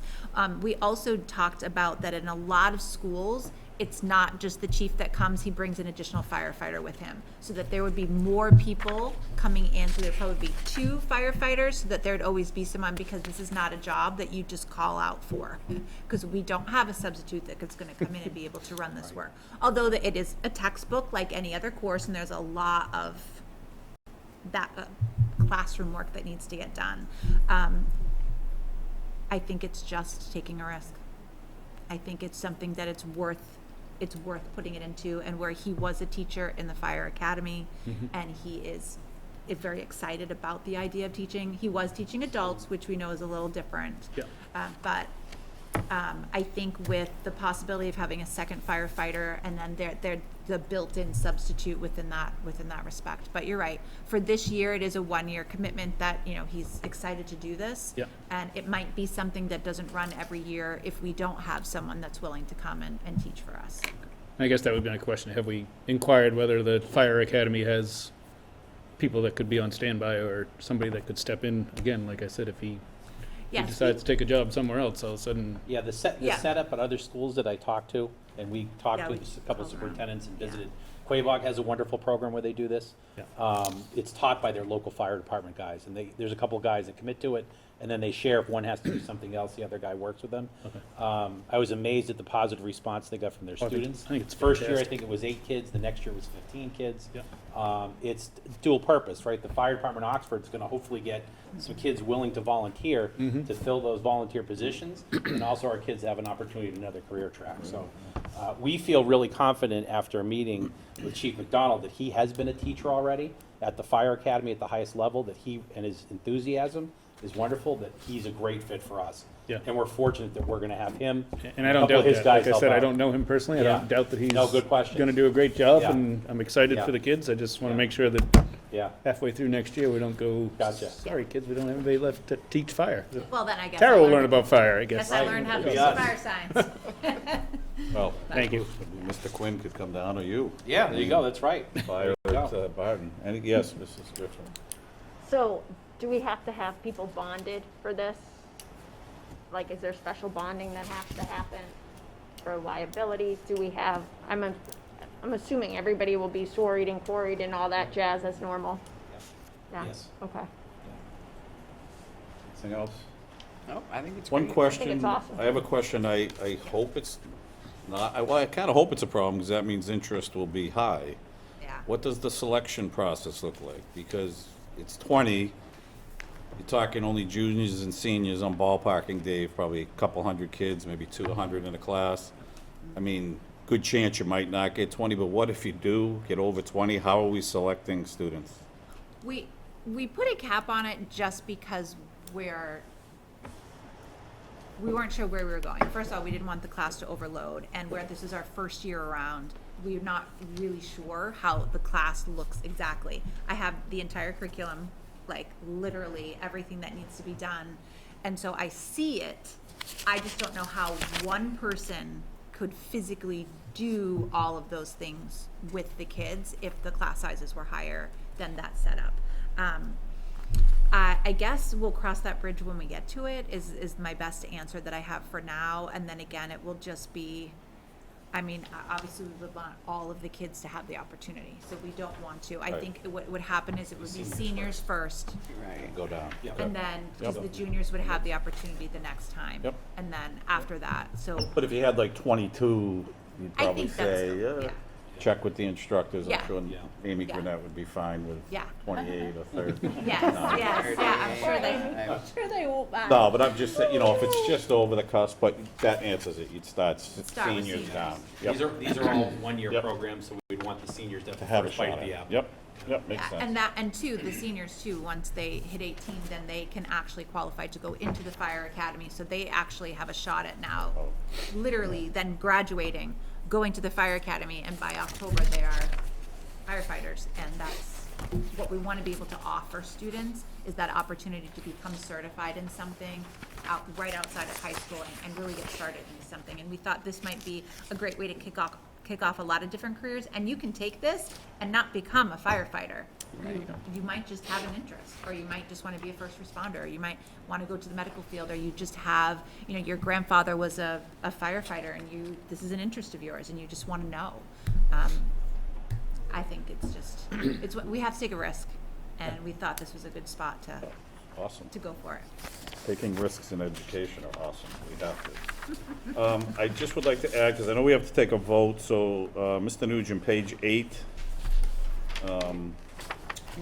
I know you have you have all the requirements there, so just, this one's housekeeping that I just saw. Just that one asterisk needs to be next to math. Because I was looking to see where we could embed that world language thing. So you already see how you have the 2 asterisks next to world language? You just need that one up by math, but I'm just asking if we make a motion to approve this program of studies with that, if you could just capture something in the world language piece there that talks about, if you're looking to pursue a 4-year college, So, it's recommended you take 2. so Mr. Canopioli, to your point, I noticed that page 15 says Mass Core on the top, and then it does reference world language, the same world language for 2 years. So if there could be some type of, crosswalk to Oh. this page 15 Yeah, or on refer to page page 8. 15, Yeah. 15 if you're So if you go looking to go, Yeah, if you go to page 8, and even if you just put a blurb at the top, to fulfill Mass Core requirements, page 15, and maybe a little explanation about what Mass Core is. Oh, good, know. I didn't see, I didn't realize that was there, thank you. Yeah, All right, it's so- captured there. So maybe just within that asterisk, just please refer to Mass Core requirements for world language on page 15 or something. Just at least it gives them another area to refer Yeah, to. we can do that. She's still got 2 programs to go. Oh, geez, we still have 2 programs to go, I apologize. That's right. Oh, no, it's totally fine. Oh, no, it's Yeah, not. that's right, thanks, Mr. Burke. I'm jumping the gun. Sorry. I don't know, poor Miss Okay, Raymond is short gonna give version. her report like the latest she's ever done. Poor girl. All right, sorry about that. Thank you, Mr. No, Burke. it's totally fine. Okay, so our next one is our CNA, our Certified Nursing Assistant program, which we're super excited about. And I know that there's somebody here that's just as excited as I am, besides Mike. And that is our friend Amy, who has agreed to be our teacher for this. And to say that she's probably already put in 50 hours is probably an understatement. Getting a CNA program up and running is a lot of work. So we do have to put together a very particular lab for Amy and her students to work in. There are requirements, and one of the biggest requirements is that for every hospital bed that we have here, 5 students can go with that bed. So, but really, schools prefer that only 3 kids per bed, just because of the amount of stuff that the kids have to be able to do within that bed, within that space. So as of right now, as of today, we don't have a secure number of hospital beds. So our goal, it would be great to have 15 kids, 3 hospital beds. We'd really like 4 hospital beds for 15 kids. Like, there's all those pieces, but we don't have those yet. So we don't really have an exact number of kids that we can actually get into the program. But that's kind of what we're looking at. So Amy has been working tirelessly getting materials, getting supplies, calling around, visiting other schools, visiting other places to see what that looks like. Mike went to a school, he visited, everybody's snapping pictures. This is what their cabinets look like. This is what their classrooms look like. This is how the back, they need curtains to go around. So there's a lot, because it causes me anxiety in terms of, can we get this up and running? And with Amy, yes, the answer is absolutely yes. She is going to make sure that this up and runs without a problem. So we have, again, with this setup for this class, you do not have to become a CNA if you would like to take the course because you're genuinely interested in the medical field or being a first responder or whatever it is. This is just a great setup. However, this course will offer the opportunity for the kids to sit the test to become an actual CNA so that they can graduate as a certified CNA, which means that they can go right into the workforce. It also means that if they would like to, they can still go off to college and become an LPN or an RN, and then but be working as well as gaining that degree. So this was another one that we wanted kids to be able to have the opportunity to graduate and work, like walk right out and work a nice paying CNA job. Set up for them. Again, classes will be offered last period in case it needs to go a little bit longer. As part of the rules and requirements for having a CNA program, you must align yourself with a local care facility. So the Meadows in Leicester is the care facility that Amy has good contacts with, and that we are signing an agreement with them saying that our students will be doing their practicum work there. There are not a lot of hours really required by the state, but it's the more hours they can get in to be in this facility, the better it is for the students, just to get that exposure. Some Saturdays are going to be needed for this, and that will be something that the kids will be told ahead of time, because you can't just bring like a group of kids to the nursing home, get everybody off. Now they work for 35 minutes to get back on the bus to get back to the school within the time period. We can't count time like that. So we need like chunks of 2 and 3 hours where the kids are now working with the same patients, doing their schedule, having that set up, doing all aspects. It's not a situation where they can stand and observe. They need to be a part of the work.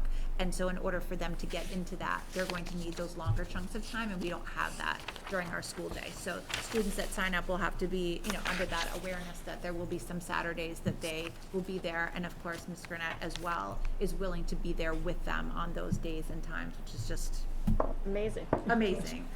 If you thought that you loved your job, then you're sadly mistaken because she's willing to put in all this extra hour and time to make sure that these kids then have those requirements that they need in order to graduate and sit the test, which I think is super exciting.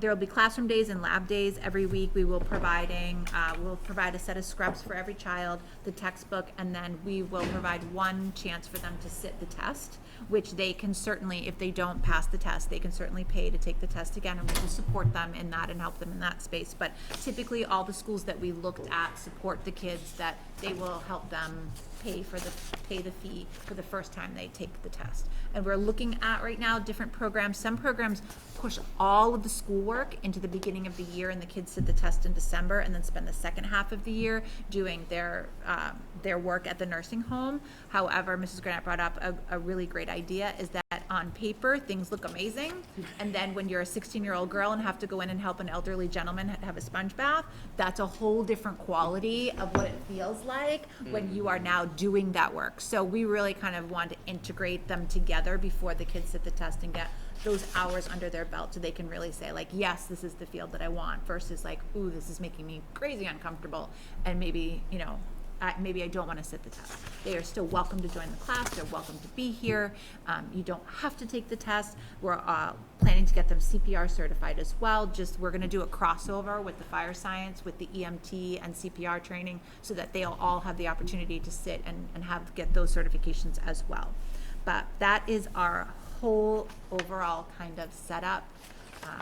Just super excited, and Amy's working very hard right now to get our course certified through the state, because that's something you can't just say like, oh, we teach CNA. The state has to come out, checks our facility, checks all of the stuff. They go through Amy's credentials, like with a fine-tooth comb. They look over every last piece, and that is the process she's currently in and that we're currently in together.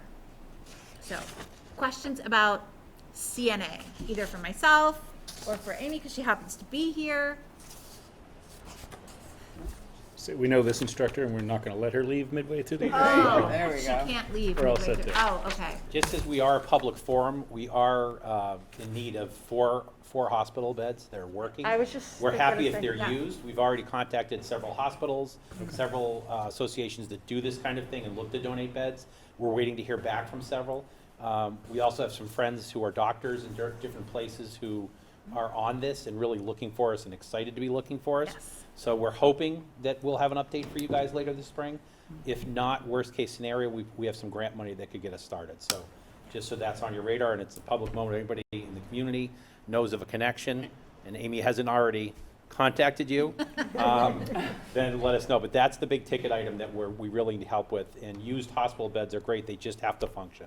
If they're functioning, we'll take them. They don't have to look beautiful, but they just have to work. And they need side rails. They need side rails. I have a connection too. All right, excellent. Look into that. Excellent. Okay, that would be amazing. Okay, any questions about CNA? Just real quick, Process? Yes. sustainability, because I know Nurse Burnett is like the district leader this year, and I think that was a 1 year. Mm-hmm. So are we looking to sustain that position for another year, at least through Yes. Esser, and so that her availability would still be there? Yes, for another year while we launch Right. this program, And yes. then at that point, we'd have to try to figure out a way to build it into the Correct. budget or figure out a Exactly. way. Okay. And take it after next year. Yep, okay, Yes. sounds good. Yes, go ahead, Mr. Trainer. I won't forget the third one. No, that's okay. Your childhood. If you did, there's a member of your I was board that gonna say, might just Mrs. come over the And a table. half. Maybe 2 members. Or 3. Last but not least, and of most exciting for those of us that wanted to be teachers when we were growing up. So we are setting up a class called Early Education and Care, or Early Education and Child Care. This is an opportunity, again, for our students that are interested in teaching preschool or interested in opening a daycare or working in a daycare. So this will actually also be a situation like the CNA, where the kids will be able to become a licensed EEC certified teacher for preschool and daycare. So this has to be, due to the amount of hours required, this will be a 2-year course at minimum.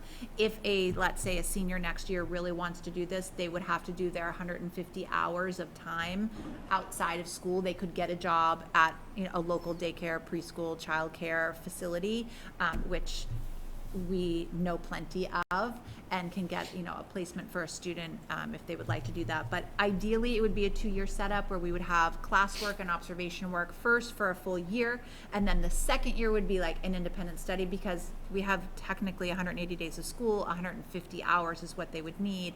In addition, there are 12 online 1-hour modules that they also need to take through the state in order to get their license. So we want to make sure that they have that full year in order to be able to do that. Basically, again, this one will have the class will be offered last period. Some will extend past the school day due to visiting daycare centers, due to visiting preschools, due to doing observations. Students will get the opportunity to become a level 1 teacher with an EEC license certification, which then allows them that when they leave, when they graduate and they go off into the work world, if they are to go to work at a daycare, they are not starting at the minimum wage piece. They will be up in the higher bracket, so they can be paid a higher wage, even just starting out, just due to already having the certification. We have an excellent teacher who has volunteered to teach this. She's super excited about it. She already works for us. She is one of our ELA teachers that actually has an early childhood degree. So crazy. For me, it's crazy that you teach high school and you have an early childhood degree. Right. Like that blows my mind. But we have a lot of educators that have a lot of interest in a lot of fields. And so tapping into that is really something. And this person overheard me talking to students about it and was like, hold up. Like, are you kidding me? You're going to be doing this? And I'm like, yeah. Like, you want to teach it? Like, what are you thinking? And we just happened to have, enough ELA staff that she could teach an elective in this area, which is super exciting for us as well.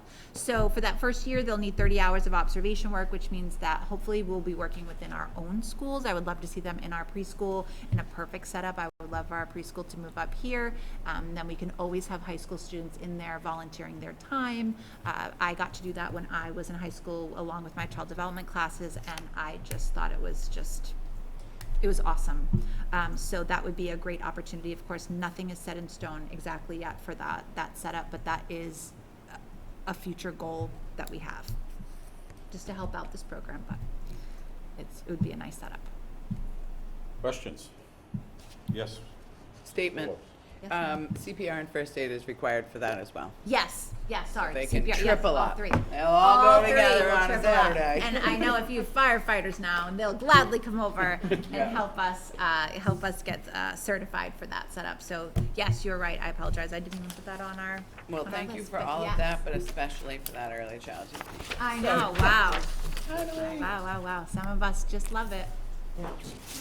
Yes. So, So these are in the program of studies, which is why we wanted to just review it so prior to. one question has, Yeah. I guess Thank through you. the superintendent, to Mr. Nugent, has this been vetted by the union, and are there any issues that are gonna happen as far as these are positions, teaching positions essentially? I guess, again, I ask questions and I don't quiet down and listen. What is the situation with the union? Has it been vetted through them? And is there gonna be any kickback if we approve something tonight? Yeah, I've discussed it with union leadership, and they were supportive. We do have to work with our pre-K folks so that they do a wonderful job with our kids so that they're not taking on a piece of this. I know they voiced some concerns to me about what that's gonna look like for them on their end, if high school kids are doing observation hours and stuff like that. So we have some coordination that we have to do for them and with them, and we'll work out those details. All right, so everything was like the postings and everything that has to be done, you know, do we have to approve these 3 new positions, or is that just part of the? Just, you need to approve it as part of the program of Part of the studies. program of studies. The rest we can work on. Because I'm assuming there'll be like job descriptions for each of these new positions. That will come later. Right. I will make a motion that we approve the program of studies. I'll second. All right, we have a motion and a second. Any more discussion? Just to make sure that page 8 reflects page 15. All right, seeing and hearing, then we'll call for the vote. Ms. Cook? Mrs. Forbes? Yes. Mrs. Griffin? Yes. Mr. Burke? Yes. And I am a yes too. 5 yes, 0 no's. Thank you, it's approved. Thank you both very much. Thank you. All right, Guys. finally, Ms. Raymond, Finally. you're going to get a student representative report, so it's all yours, Molly. For the middle school, NJ Festival hosted a collection drive in March for our Truth Overseas. A suggested donation list and flyer will be posted soon. The OMS Student Council held their Candygram fundraiser earlier this month. The fundraiser was successful as they sold, assembled, and distributed over 300 candygrams within the school. And the Student Council is getting ready for Spirit Week in March, and the days will be determined later this week. Their chorus should find out this week which of their 6 auditionees have been accepted to this year's junior district chorus, and they are very excited to find out who got in.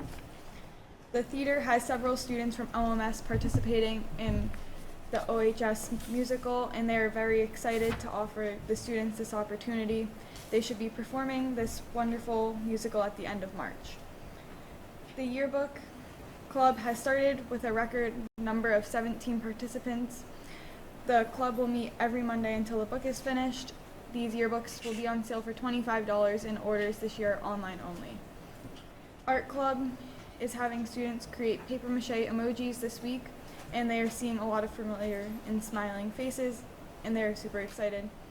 For the high school, the Student Council would like to congratulate and thank everyone who came to the Polar Plunge on Saturday, February 19th. It was so great seeing so many people there. The NHS was able to collect 127 blankets for foster kids and teens, and they would like to thank the community members for the support.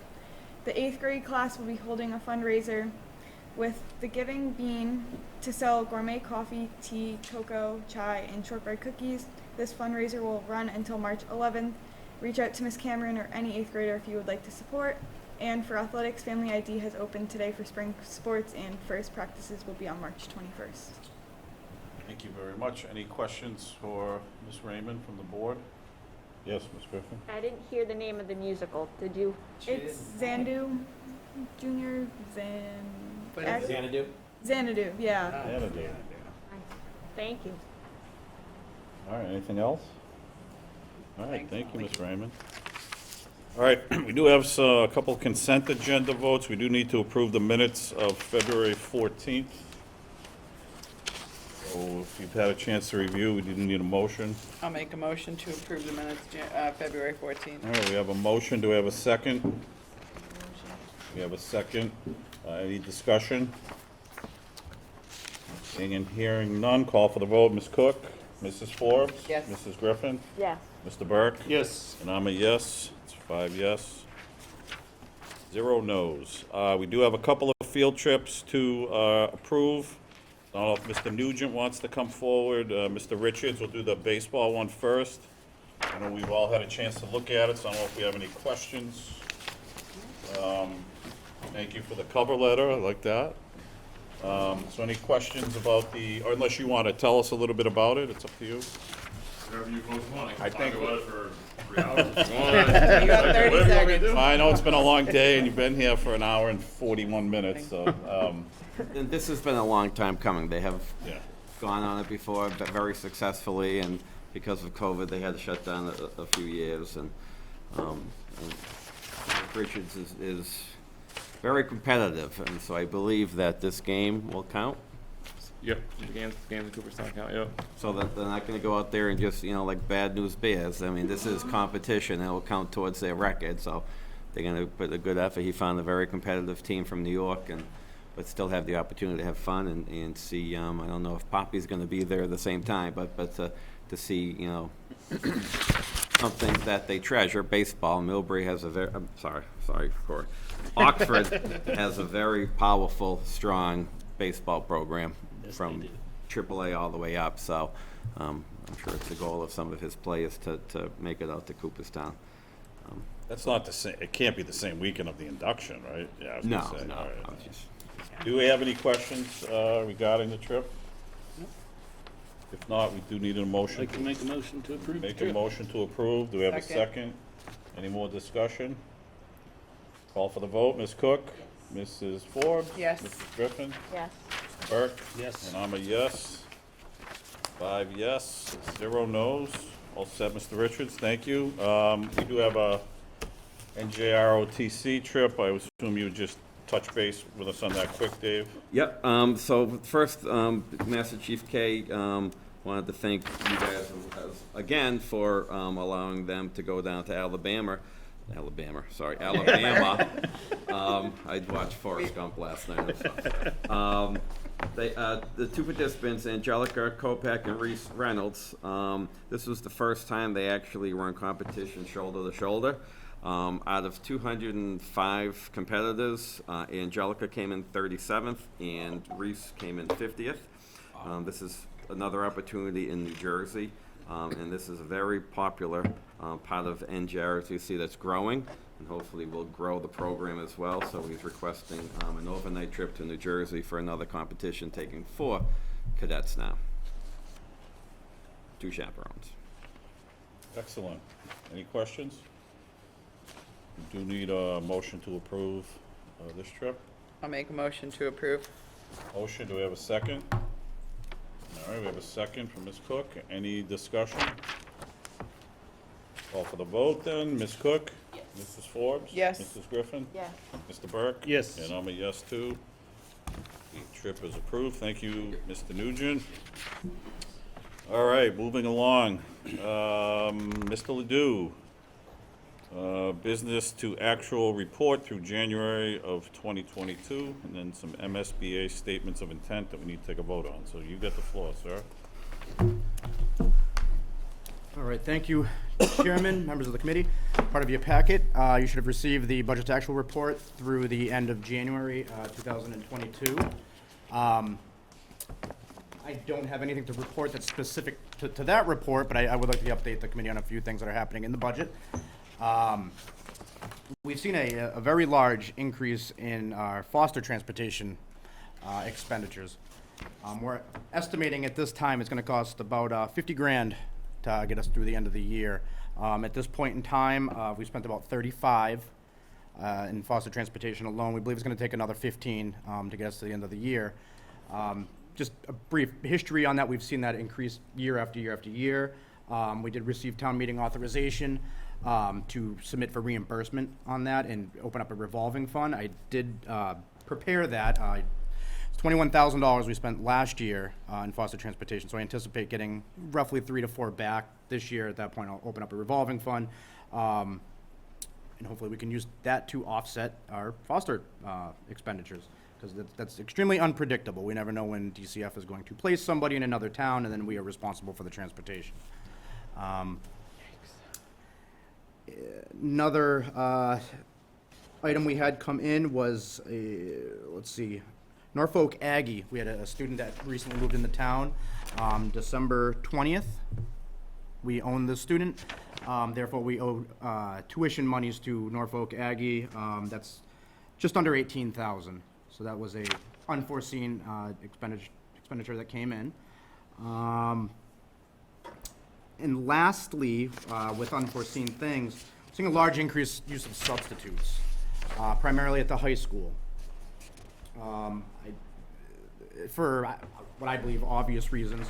The first being, when we have more staff and we use these temporary Esser funds to hire more folks, we're gonna have more absences and therefore more substitutes. The second is we just, hopefully, at the tail end of a pandemic here, so we did have a lot of folks out due to COVID. Personally, processing a lot of the Massachusetts Temporary Emergency COVID relief, I've processed $38,000, and that's a cap at $850 per employee. So you can do the math. Figure out we've had quite a few absences. So with that, I just want to give a little bit of background. We budget $40,000 a year for short-term subs at the high school. At this point, we're already $35,000 we've spent. So I anticipate getting through this week's payroll and having maybe a grand left. I did a quick projection today. I anticipate another $25,000 will be required. And I intend on taking that from salaries, not existing employees, but positions that have not been filled. Another area that I have never seen it this high is long-term subs at this point in the year.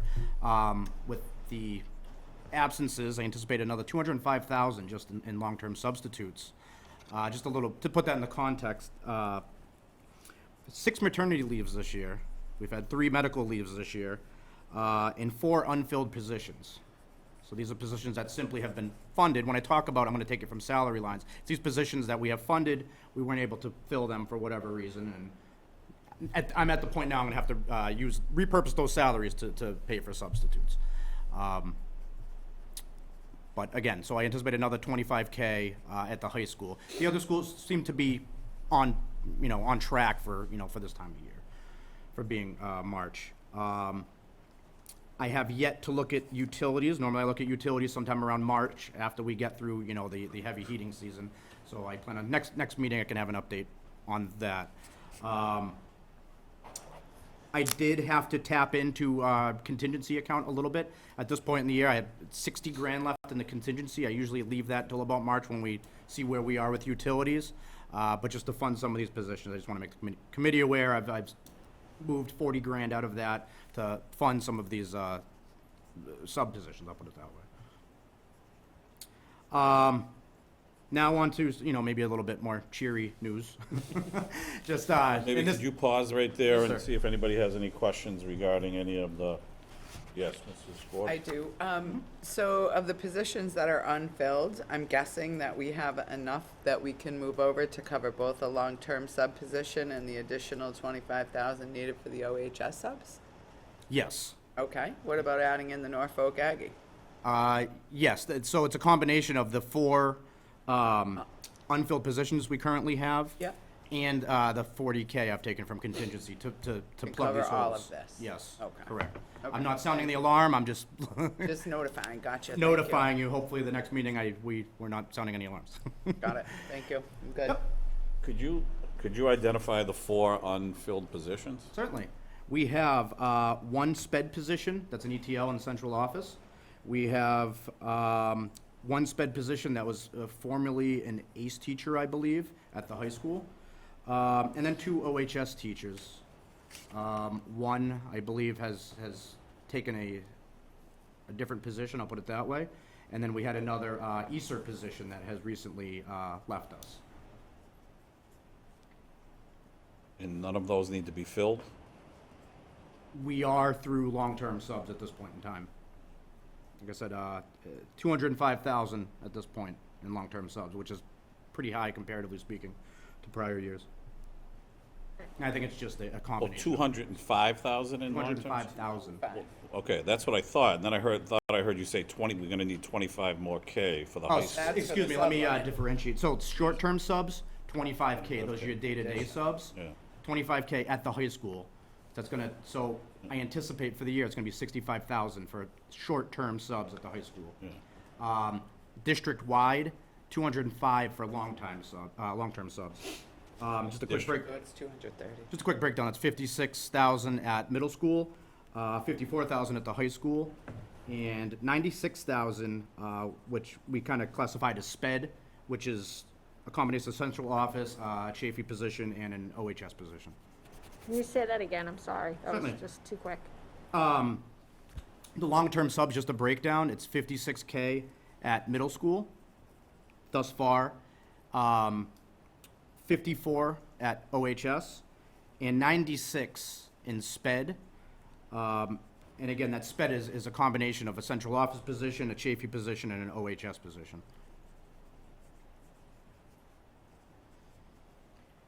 Okay. And those are for the, again, the known long-term absences that we're aware of. Again, 6 maternity leaves, 3 medical leaves, exactly. So obviously that number was a lot higher than you anticipated before the school year started. Correct. These are So unforeseen. what you're saying is you're taking some of that unfilled position money and shifting it to there. Exactly. So it's all accounted for right now. Correct. If there is other LTSs that come up, We could run into an issue. okay. Exactly. All right. Bingo. And you said 65,000 for short-term subs, like day-to-day? Oh, 65 at the high school. That's the daily sub, short-term subs, Just at the high school? just at the high school. What is it at other schools? Well, take a quick look here. While you're looking, just from an administrative perspective, this is everywhere. Like every principals meeting I go to, we're talking about subs. It's just the nature of the year that we've been in. It's almost like when you have that snow budget, and you get all these storms early on, like that's what it was, like covering classes. Now it's starting to slow down a little bit, but your costs are already way beyond what you budgeted for. So, but anyways, go ahead, Mr. Yeah, just quickly, at the other schools, like I said, there's no concern at this time. Budgeted 28,000 for short-term subs at Chaffey School. At this point, you've spent 16. So that's roughly just under 60% of the budget, which, for this time of year, that's pretty good. Barton School, you budgeted 40,000, spent 21, so 52%. And then lastly, middle school, let's see, we budgeted 28,000. We've only spent 84. So middle school's been pretty good with, pretty fortunate. Say that again? 8,400. 8,400, excuse me. Oh. It was 28,000, they've only spent 84, so they've only spent roughly 30% of it. Well, they have a lot of interventionists too in the building that can probably help cover. That's and- exactly what they're Yeah. doing. What I know is, it's, this time of year, it's a little unusual, but normally towards March, April, I may have to shift some of these sub-lines to other schools, as it's very unpredictable as to who's going to have, those people out. In prior years, I think last year, or maybe it was the year before, Barton School seemed to be the winner. It's very hard to guess who's gonna, have the most absences, but we try our best here, so. Any further questions? Anything about the initial, I think that's all I had for you, so head to you were gonna talk about the good news? Yeah, so just some good news, just some updates on some capital projects we have in the works. We have ordered the projector for our OHS. I know the initial request was to do a projector and audio. At this point in time, we do have a audio system in there. It just might not be the best at this time. So I took it upon myself. I said, we'll order the projector at this time. If we have funds available, we can always do the audio after the fact. So that was $32,000 for the projector that's been ordered. There's a long lead time on these things, so 5 months is the worst case scenario to get that in.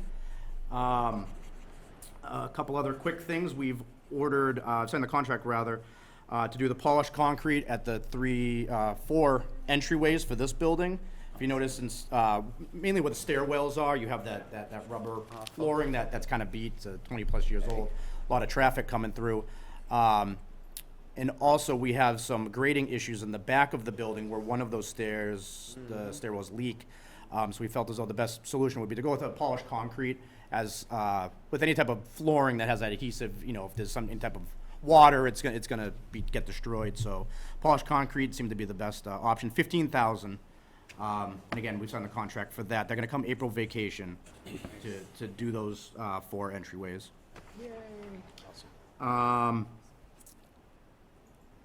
Let's see. Lastly, we have kitchen purchases. Our food service director had put together a game plan of how we're going to replace some of our aging equipment. I'll put it that way. Most of our refrigerators, especially in the elementary schools, are over 20 years old. We've had a lot of repairs done. So at this point, we're looking at. We are going to be ordering 2 new freezers at Chaffey School. That's $7,300 for those 2 freezers, a 2-door and a 1-door. And secondly, at Barton School, $5,800, and that's for 1 freezer and 1 milk cooler. Now, she had identified these as problem pieces of equipment that needing frequent repairs, and they're pretty old. Most of the equipment is old, but it hasn't given us a lot of trouble like these ones have, so just to kind of give you a heads up, we are chipping away at those, and we did, if you remember, we began the year with $280,000 in that food service fund to kind of to work on these projects. So let me back up a little bit with funding. These are not our operational budget items. These are coming out of revolving funds or self-funding accounts where we had planned on paying for these things. We know there were needs of the district that needed to be done. I'll be happy to answer any questions on those. Any questions? Just very, very grateful. I know how much work it is to try to get all these people on board and get all these bids and everything, and it's very time consuming, and thank you. And thank you to the staff that came to you, especially the kitchen staff, to give us this information about what's needed. That's huge. It's exciting to see those things replaced after 20 years. Yes. Yeah. All right, if there's no further questions, I'll move on to that's a good segue into our next topic here, which is MSBA funding. Just a little bit of background. If you remember, we have been submitting the past 2 years, maybe 3 years now, for middle school renovations. We normally apply to the MSBA core program. And the reason why we do that is what we're looking to replace is flooring, bathrooms, certain things at middle school that would be covered under the core program for MSBA, excuse me. Unfortunately, we did not make it this year for being selected. However, we do have a big ticket items coming very quickly, and that's the roofs at the high school and the 2 elementary schools. We had an assessment done by Garland Roofs back in 2020, just before COVID hit, and they were recommending close to $5 million in replacement. And this is, that's a big ask. So we did bring that forward to Finance Committee last year as kind of a heads up to say, listen, we're going to be looking for, at minimum, let's see, 1.7 million just to get up to where that's the bare minimum to get to where we need to be. So doing a little bit of research on the MSBA programs, in addition to the core program, they also offer the accelerated repair. The accelerated repair is primarily for roofs, windows, and boilers. The difference with the accelerated repair program is your core program normally takes about 3 years before any construction is even really looked at, because there's a lot of funding and various hoops you got to jump through. With the accelerated repair, it takes about a year. So we felt as though, maybe some of our schools might be a good candidate for the accelerated repair program. Additionally, there's further restrictions. I believe it's The 1998 is the cutoff, so your systems have to be older than, I believe, 25 years old. Excuse me, I know the cutoff date was 1998. So what does that mean? That means that our elementary schools would qualify for the accelerated repair as its roofs, it's over 25 years old. However, the high school would not qualify for the accelerated repair program. Let's see. There's two sections. There's 19,000 square feet at Barton School to the tune of 570,000. So if you do the math, that was last replaced in 1990. So we're over 30 years old, and that's why we're experiencing leaks in those areas. The other one is Chaffey School. We have 11,000, just over 11,000 square feet at Chaffey School that needs to be replaced. That's 345,000. Remember, these figures were provided in 2020. Since then, we've seen a 30% increase in building materials, the cost of building materials. So this is now, just a rough estimate, 1.2 million just for those two sections of roof at the elementary school. So again, it made sense for us to pursue the accelerated repair program as they qualify, and geez, whatever we can do to assist, put it this way, assist the town with paying for this, really, is what it boils down to. And speaking with folks at the town hall, just giving, the rough estimate, they most certainly would have to be some type of debt exclusion that taxpayers would have to approve, so they'd have to borrow this. This is not something that they would have laying around. So that's pretty much it. That's all the background information on these two schools. So at this point in time, they check with the town hall, and to approve this, there's very specific language, if you folks remember. Additionally, we also have to have the Board of Selectmen approve these. So the next two meeting dates we have coming up, the Board of Selectmen have, are March 8th and March 22nd. Now, the deadline for the accelerated repair program is March 25th. So if we were to wait till the March 22nd meeting, it doesn't give us too much time to get this submitted. So I did kind of hustle to get two drafts of the SOI put together for these two schools. So we were requesting tonight, if the committee is prepared, to take a vote to authorize the superintendent to submit these two SOIs, and that's for the roof repairs, again, the accelerated program for the two elementary schools. Again, we would have did the high school, but the high school doesn't qualify. The high school was opened in 2002. To qualify, it has to be older than 25 years old. So unfortunately, we couldn't include the high school. The other part of this, I don't want to jump ahead too much, but the core program that we actually applied for the middle school, the due date on is April 29th. So if the committee would like us to pursue that for either the high school or continue with the middle school, we can still do that. We have more time. However, with the accelerated one, we have to get it in by the 25th. So we are ready, if the committee would like to take a vote tonight, again, to authorize the superintendent to submit these two SOIs, and the next step would be to go to the Board of Selectmen and have them authorize. Other than that, the next meeting date, I believe, is 3/14 for school committee. For us, yes. I could be off. Yep, I think it is. It is. I'd like to make a motion this evening to approve that. We put an SOI forward for both of these. And I know there's very specific language, and I'd be happy to read these two motions if it would please the committee. I'll second. We can skip the reading. I think we have to read it Yeah. by law. I believe you have to do Yes, the reading. or it does not We have qualify. a motion and a second, but do we have any discussion prior before we have you read? I'd love to have discussion, because I just can't stop discussing, but I feel like for the public to know, it's extremely crucial that we do this. Justin brought forth information before that we had other folks look at our roofs and kind of go through, and I forget the date of that report, but you had different folks come in and kind of inspect all of our roofs to kind of give us a heads up how they were looking. It was Garland Roofing came in. That was February of 2020.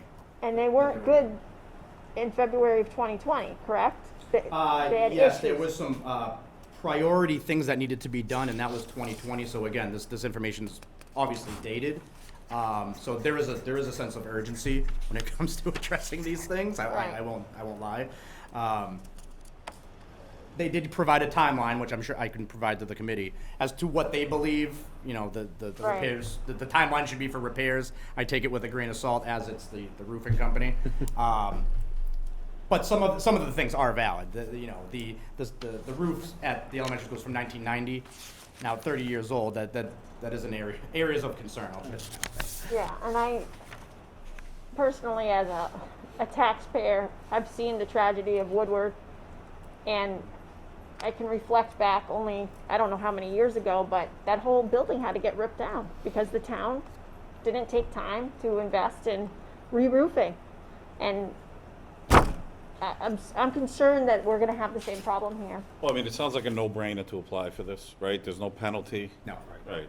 No. So why don't you, if you want to read Sure. both of those, that'd be great. All right, so I'd like to make a motion to authorize the superintendent of schools to submit to the Massachusetts School Building Authority the statement of interest form dated February 23rd, 2022 for the Alfred M. Chaffey School located at 9 Clover Street in Oxford, Massachusetts, which describes and explains the following deficiencies and the priority categories for which an application may be submitted to the Massachusetts School Building Authority in the future.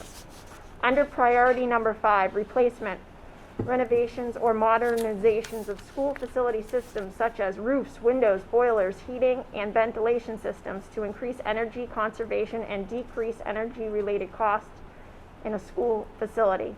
The town of Oxford hereby submits for roof repairs as many areas of roof leaks, primarily in the sections that are ballasted EPDM. The roof needs to be replaced in those areas original to the building, as the last time it was replaced was 1990, and are well beyond life expectancy. And hereby further specifically acknowledge that by submitting the statement of interest form, the Massachusetts School Building Authority in no way guarantees the acceptance or approval of an application, the awarding of a grant or any other funding commitment from the Massachusetts School Building Authority, or commits the town of Oxford to filing an application for funding with the Massachusetts School Building Authority. So that's the first motion for Alfred M. Chaffey School. Would you like me to, I think we should vote on that and then we'll do the second school? No, I think you can read them both, right? Or should I read them both? We need 2 different motions. Oh, we do two different Yeah. motions. All right, so before we do that, I did note and did notice in there that we have to prioritize one school or the Correct, other. so you have to select one school that would be the priority for the district. So what's the recommendation? I'd recommend Clara Barton School, as the Clara Barton School needs the more expensive, All right, so we can more add- extensive So we repairs. can add that at the end of the motion, when she reads. Correct, the I think Barton that should one. be fine. Right, okay. We did have a motion on the floor in a second. Should we rescind those two, and, or can we just go on that? All right. So any more discussion on the first motion? All right, call for the vote. Ms. Cook? Yes. Mrs. Forbes? Yes. Mrs. Griffin? Yes. Mr. Burke? Yes. I'm a yes. 5 yes, 0 no's. Move on to the second motion, please, Mrs. Okay, Griffin. the second motion, making a motion to authorize the superintendent of schools to submit to the Massachusetts School Building Authority the statement of interest form dated February 23rd, 2022 for the Clara Barton School located at 25 Depot Road in Oxford, Massachusetts, which describes and explains the following deficiencies and the priority categories for which an application may be submitted to the Massachusetts School Building Authority in the future. Under priority number 5, replacement, renovation, or modernization of school facility systems, such as roofs, windows, boilers, heating, and ventilation systems, to increase energy conservation and decrease energy-related costs in a school facility. The town of Oxford hereby submits for roof repairs as many areas of roof leaks, primarily in the sections that are ballasted EPDM. The roof needs to be replaced in those areas original to the building, as the last time it was replaced was 1990, and are well beyond life expectancy. And hereby further specifically acknowledges that by submitting the statement of interest form, the Massachusetts School Building Authority in no way guarantees the acceptance or the approval of any application, the awarding of a grant or any other funding commitment from the Massachusetts School Building Authority, or commits the town of Oxford to filing an application for funding with the Massachusetts School Building Authority.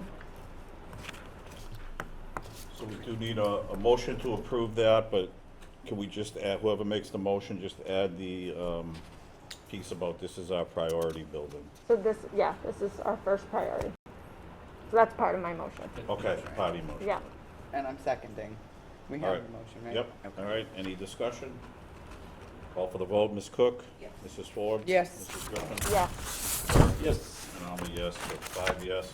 Everyone knows, I think that is it, right, Mr. No Ledoux? further business tonight. Thank you very much. Thank you. This is a tremendous amount of work, so thank you. Before we go to the superintendent, I do want to offer Miss Raymond, seeing we're well over 2 hours, if you have anything you need to do, homework, things like that, you feel free to leave whenever you want, okay? Appreciate you staying. Giving you the out, giving you a chance to get home and do whatever you gotta do. Thank you for coming out. You're very welcome. All right, superintendent, goals update? Yeah, so we gave a goals update at the last meeting. We discussed the emergency guide previously. I just didn't know if there were any follow-up questions from the committee. Yeah, any follow-up questions for Mr. Lucas regarding his goals? All right, Okay? move on to emergency guide. I know we were gonna have a chance to do some follow-ups on that, right? Yes. So I Anybody have any a copy here. follow-ups? If there's any questions there, with great collaboration with the Oxford Police Department, Fire Department, DPW, and our administration team. A lot of good work went into this. I believe it was a 2-year project, and we wrapped it up this year successfully. Just one question, is this a public document or just internal? It's internal only, and our staff at this point, I believe every teacher in every building has one on their desk. Okay. So, Was it, just concerned me some of the stuff that was in there, made sure it wasn't a public. no, that's correct. Our police and fire both stress that on our distribution. First page. Not for public knowledge. Okay, thank you. Thank you. All right, thank you. Cable access update. Okay, in your packet, you have a letter enclosed from Kaylee Olson, who is also here with us. The town is already able to provide live streaming on cable channel 194. They soon will be able to live stream on Facebook for a time, but they are also exploring options of an online platform that will be able to live stream for folks who do not have cable, not on Facebook, but it'll be available online, and they can click on the link on the town website for our meeting. So that is all in progress. Thank you, Kaylee, for the update. Thank you, Kaylee. Yeah, thank you to Mr. Burke, too, who brought that forward. I think that was a really great idea. We want to get access, get these meetings out at any avenue we can, so thank you both.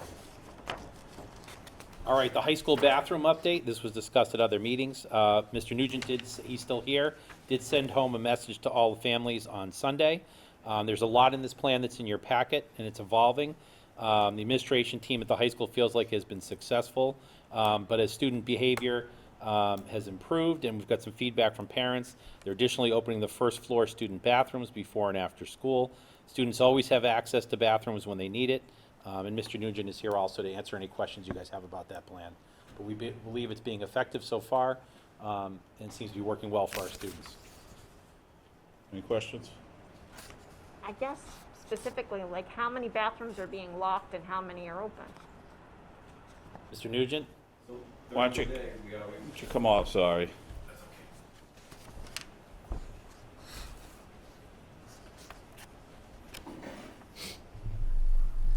So during the day, we have all the student bathrooms open. We've just relocated during high school lunch, closer to the auditorium, closer to the gymnasium, so we can monitor it and keep students away from, lunch students away from the halls as best we can.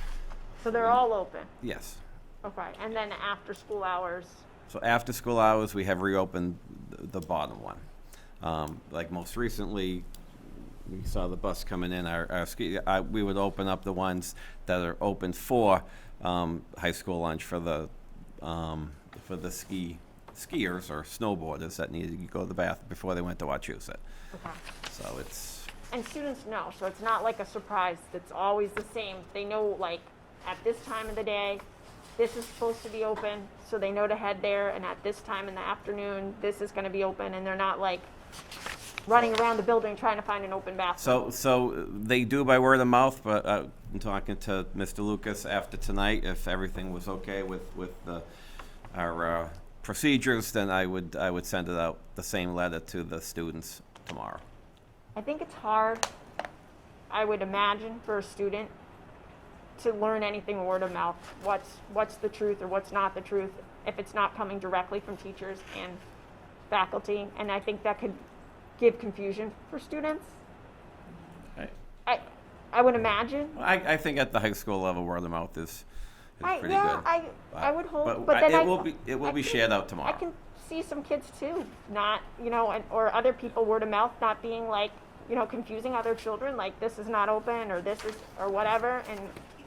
Yeah, no, it sounds like they're gonna send it out. I mean, the more avenues you can get it out, I mean, I made announcements today and then 5 minutes later, kids are doing the exact opposite. So I think the more we get out. Yes.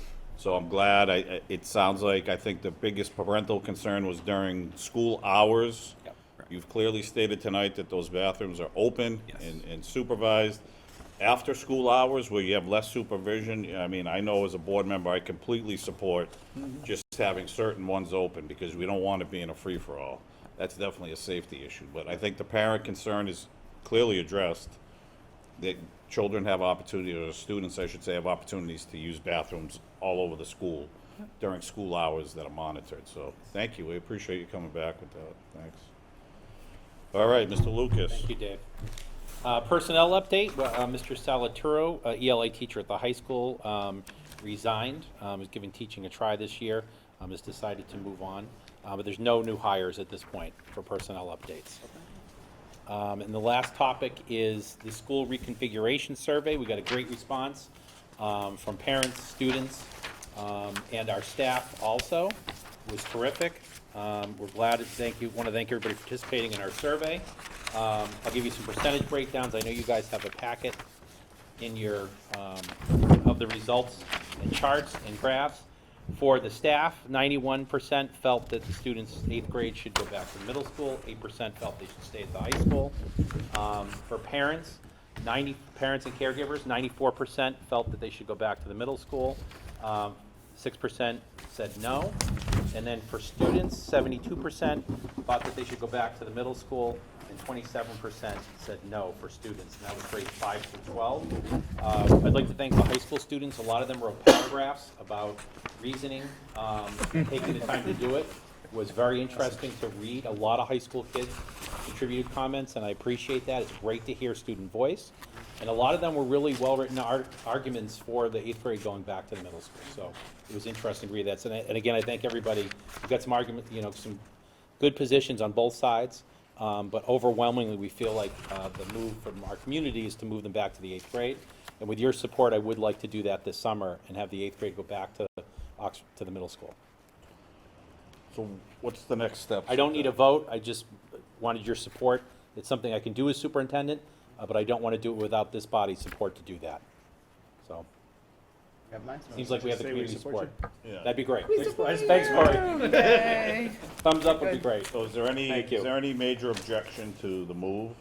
No, I just wanted to let you know I did send it to alumni, whether they answered it or not. A lot of them told me they were like, oh yeah, get rid of them. So they were like, they wanted to fill the survey. Not like in that way, but they were like, it would probably be better for everyone if Yeah. they went back. So it sounds like you have. That's how we feel as Sounds like you administrative have team. majority support of the Okay. committee, so Great. then next steps. Okay, thank you. I know you We'll wanna work get on on that. this sooner We've than- met with the yeah. middle school folks already, and we have a tentative plan in place, but we've got a lot to do between now and September 1st. Yeah, I mean, we certainly Yeah. would be interested on what your positions you might be moving Yep. and stuff like We that. might have to share a couple positions and Yeah, stuff so like we that. want to definitely hear Yes. that piece, Yeah. but, yeah, you got our, And I'll update you guys every month or so on where we're at yeah, with that. perfect. Okay. Yeah, Good. the only thing that concerns me is, you're saying share positions, like Yep. just how that would work. Correct. If we're limiting, For instance, like foreign language. Right. Right, exactly. So we have a lot of those details still to work out. Part of it's going to be based upon our response from our new program of studies and what kids sign up for and what needs we have at the middle school. Obviously, we'll definitely provide enough staff to go with the 8th grade at the middle school. So we're going to work out all those details. And as we get later in the spring, I'll be able to share more information with you. We have to have conversations with staff about that too. So. And do you anticipate sending out correspondence to the community saying the move will happen with more Yes. details to follow? Yes, absolutely. Just so that it's. Yep, it's everybody's out aware of there it. And the myth, you know, Yeah. Everybody know. Yeah, it's out. I'll send right? out a communication. Okay, Yep. excellent. All right. Do you have another question? I did, but it kind of connects to this, kind of not. I didn't know if we kind of followed up with parents to know if they were interested in a full-day preschool program. That was something that I requested on the minutes of the last school committee meeting. Not yet, but I'm happy to do that at our March meeting if you want me to. Yeah, I did notice that, things came home for me personally for my preschooler, probably because they know I have a preschooler, saying, are you interested in the program next year? Right. But nothing that mentioned if it could potentially be a full day or not, and Right. I would think that that would No, be helpful. I'm happy to do another survey on that. We sent out a mass survey, we did the 8th grade survey, then we had vacation. I didn't want to overwhelm folks with too many surveys at one time, so we're happy to put something together for the March meeting. Because I'm trying to, again, I'm just trying to understand and what the early childhood education program would look like up here. Right. Because I'm imagining it would be a different cohort of students than the ones that are normally, well, I don't know if they're all going to move up here or not, or what's going to happen, because that's another discussion we need to have is, Right. do we relocate our, preschool program completely here or not?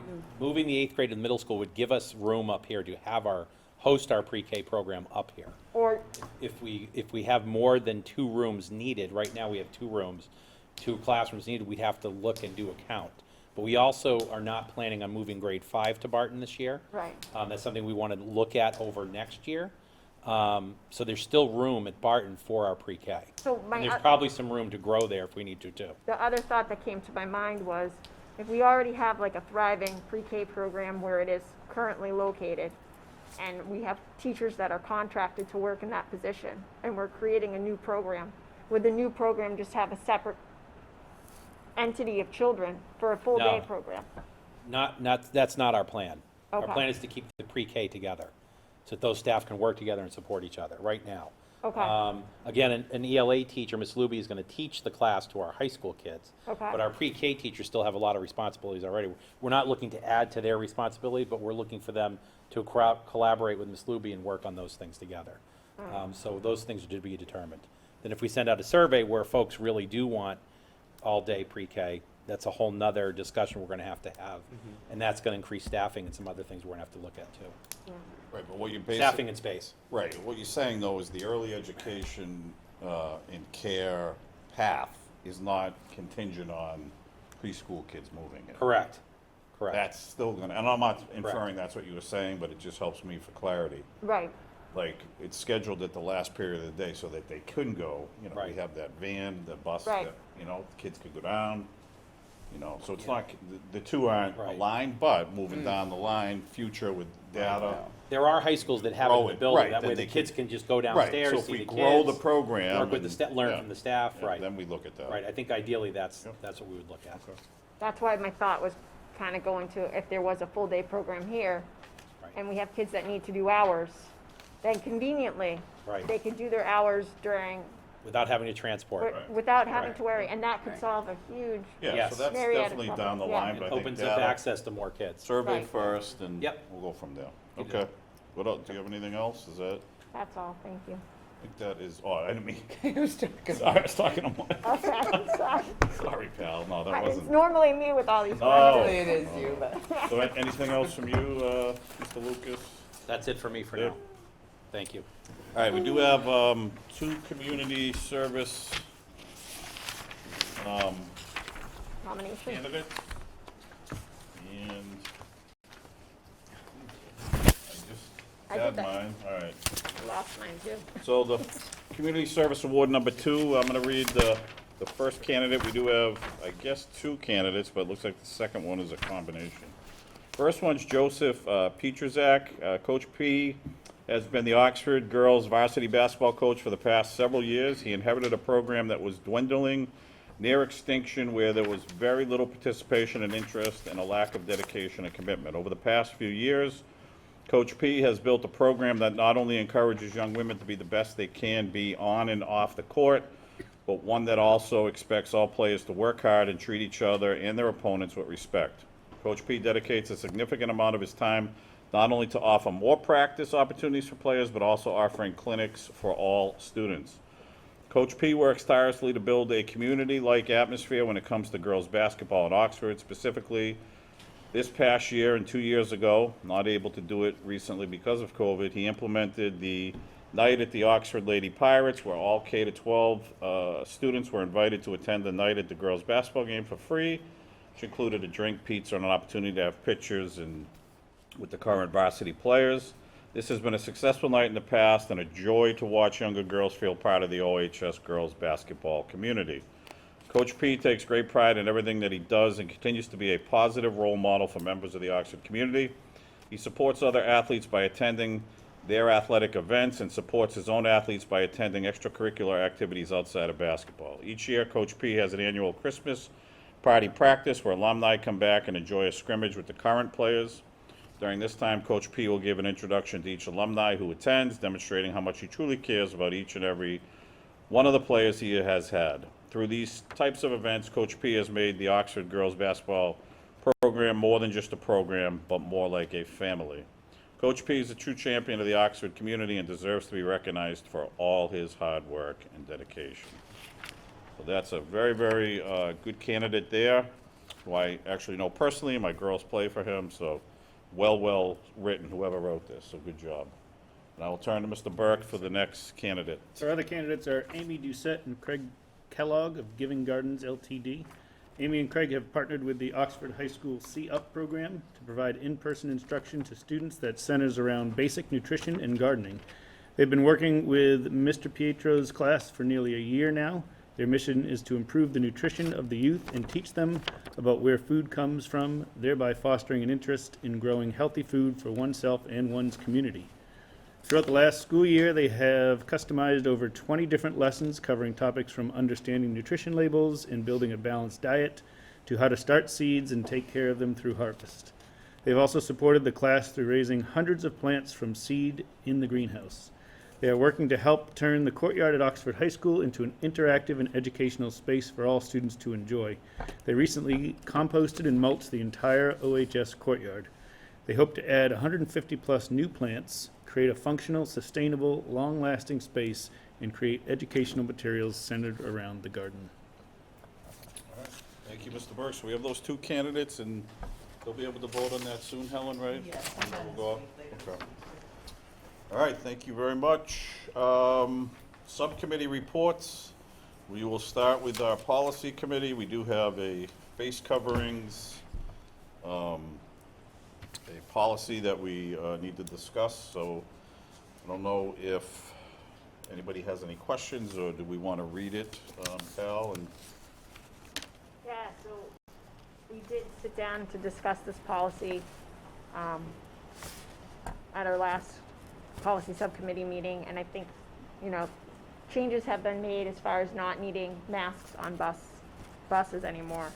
So that one line should be redacted by federal public health order. All students and staff are required to wear a mask on school buses. That no longer needs to be placed there. Yep, that one could definitely be stricken out, and I asked Mrs. Gurnett to come forward in case we have any questions for her. Yeah. We did leave the MASC recommendation that masks will be required in all school health offices, so Mrs. Gurnett can certainly speak to that. And then we also took the recommendations from MASC as well, that came from other organizations that stated that students and staff returning from a 5-day quarantine following a positive COVID test must follow strict mask use other than when eating, drinking, or outside, and conduct active monitoring for symptoms through day 10 of exposure. And there's some other language that just says individuals who are vaccinated are not required to wear masks, but may do so if desired. Members of the committee felt that that was important to leave there. So others are respectful of people that might still continue to mask or not. So just to kind of give them that. So that was one thing that we heard loud and clear from members that sat on that committee, that was the language that they were interested in having still there. So I don't know if there's any questions for me or Amy. Happy to answer them. Members? Mr. Burke? Probably more so for Amy, but I guess also for your committee. Just being honest with you, the CDC, DESE, Mass DPH, in my mind, have lost all credibility when it comes to this topic. So I would prefer to see that almost there's no policy, but I would definitely defer to you, Amy, as far as masks required in school health offices, if that's something you truly feel is necessary. So, discussing this with the other nurses, that seemed a little black and white. Perhaps we could say as needed per the discretion of the nurse. I can think of many reasons why somebody would not need a mask in the nurse's office. We have routine scheduled meds, routine diabetic care. We have emotional, mental health crisis visits, and we're not going to say, can you please put a mask on?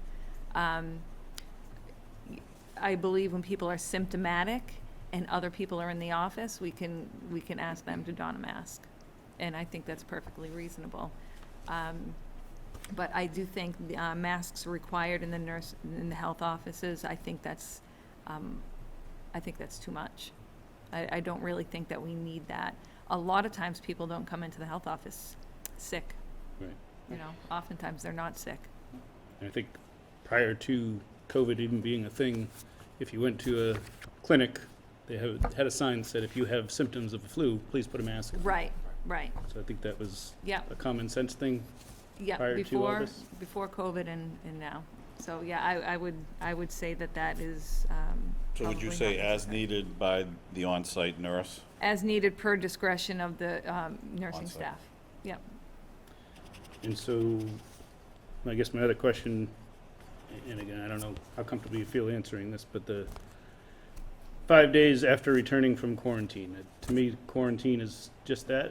That's why you're out, and when you come back, we're telling you you're fine to come back. So- Right, so technically it's isolation and not quarantine. If they're COVID positive, they're in an isolation. Yeah. And when they return, I think the idea of having the strict mask adherence for 5 days was because they shortened that 10-day in half, and there is a chance that they could still be infectious. Also, it could get a little redundant when you say you can return 5 days after symptom onset as long as your symptoms have resolved. So if that is what they're doing, returning 5 days after the symptoms have resolved, then technically they shouldn't be infectious.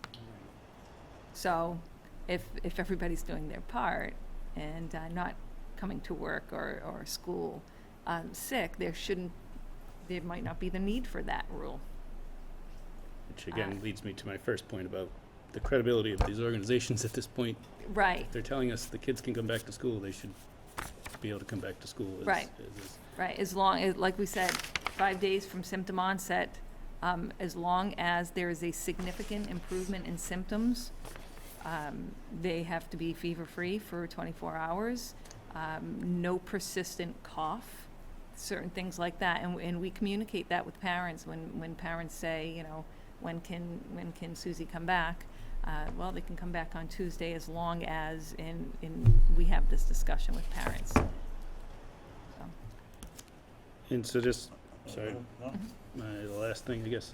And I respect your committee's desire to leave that language in. I strongly am opposed to language that pits vaccinated versus unvaccinated students. I think, I think it along the lines of, we don't tell our parents, we don't recommend medication for our students who may have ADHD. I don't think we have to tell our parents of students who are immunocompromised that their kids can wear a mask. I think that's a parent's job to decide if they want their kids to wear a mask or not. So those first two lines I am opposed to. That's all for me. Mrs. Forbes? I also had concerns with really that first section, the face covering over the mouth and nose strongly recommended to be worn by individuals who remain unvaccinated. I feel like we're still pushing our will, or the will of the committee, onto what we've already, or DESE has already determined to be in the hands of the parents. And we voted as a committee to remove the mask mandate and leave that in the hands of the parents. So I feel like this is almost like a little bullying. I felt like when I first read it, that it was, again, I think like what Corey said, it's not really our place to tell parents, are we pushing our will to have everyone vaccinated, was kind of how I read that. And I think too, as Nurse Granette pointed out, that if they in fact are following the policy that we should be following, they should be coming back, and I don't feel as though we need to push that 5-day mask requirement. And followed by that, if in fact we are going to push that, I'm not sure how we will enforce that, because by law, I'm not even sure we can say, did you have COVID? So I don't know how we're gonna be able to effectively enforce that. And I hate to have policies that we can't enforce. Yeah, So, if I can. yes. That's the slippery slope that I don't want to put any nurse in the position.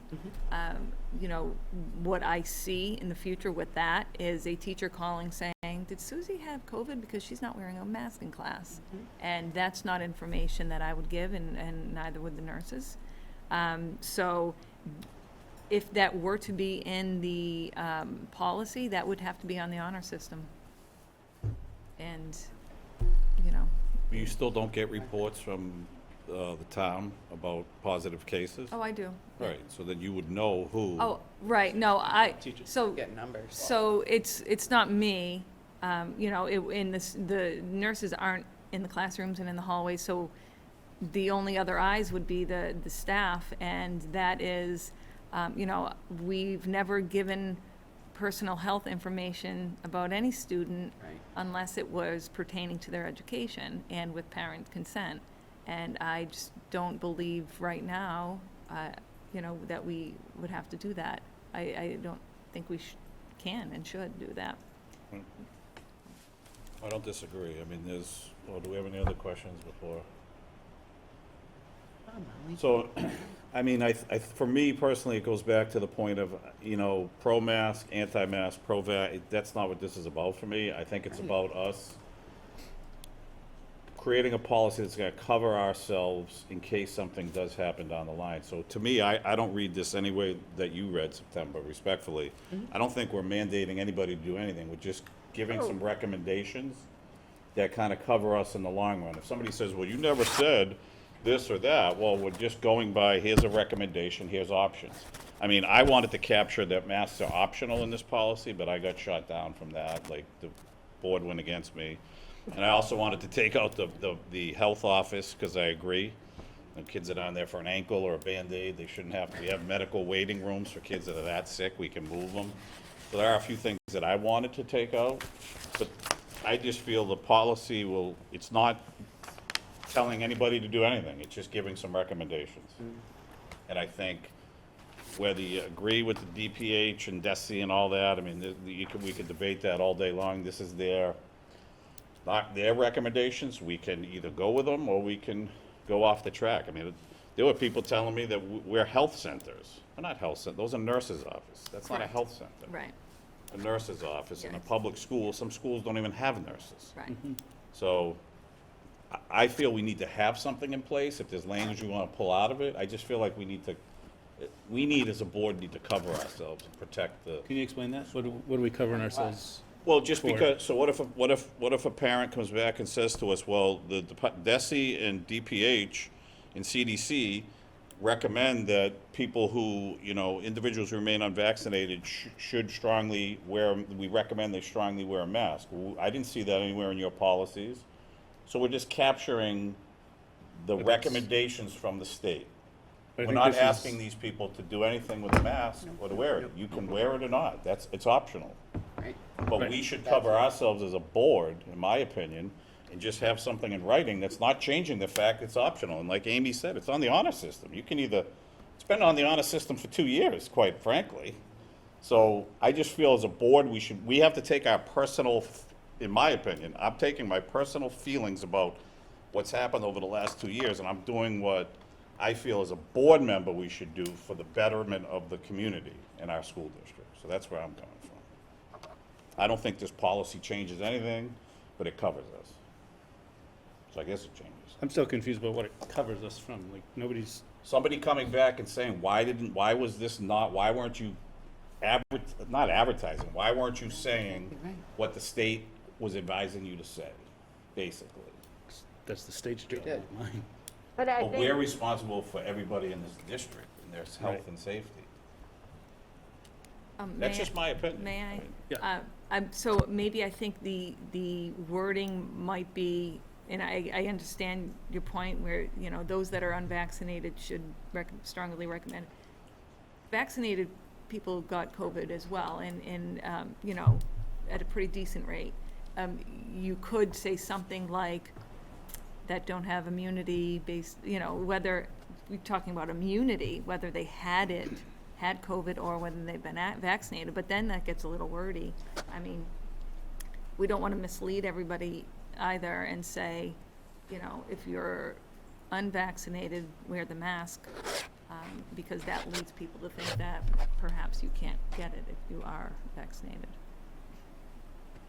And just, if I could, just to that point too, Amy, not only are vaccinated people getting it, but vaccinated people as well as unvaccinated people have gotten it multiple times. So it's not even like the immunity, we don't even know how long that lasts. If they test your blood, they were saying originally it lasts a lot longer than I think they're finding now. You mean the vaccine or the actual natural immunity? Both. Yeah, Any immunity. yeah. You know, I mean, I know people who've had it 3 times. Right, so we have a decision to make. MASC, who we are associated with, is recommending that you put a policy in place on face coverings. We've basically adopted their language with some additions that we can take out, or we can adjust. Or we could just, somebody can make a motion to strike the whole thing and have nothing. I think this was, That's against my, I don't that's not think my we, recommendation. I think it was all MASC. I don't think we changed it, but we can change it. Well, that's what I'm We saying. added We've stuff. adopted Right. their language in particular. I, at the policy meeting, was trying to take some of the language out, but I was Right. met with contention, and I said, we'll take it to the committee, we'll go forward with that, and then the committee has voiced their concerns with some of the language, which I agree with on parts of this, for sure. So if we want to make some amendments to it, or do we not want to have it at all? I think personally, just based on what Amy was saying there, I wouldn't mind making an amendment to that line to say that masks will be, I don't know if the required is the right word, but no, I guess required in the school health office as needed per discretion of the nurse. Yeah. But again, I go back to, I don't think we need I think, almost the rest of it. thank you. Me neither.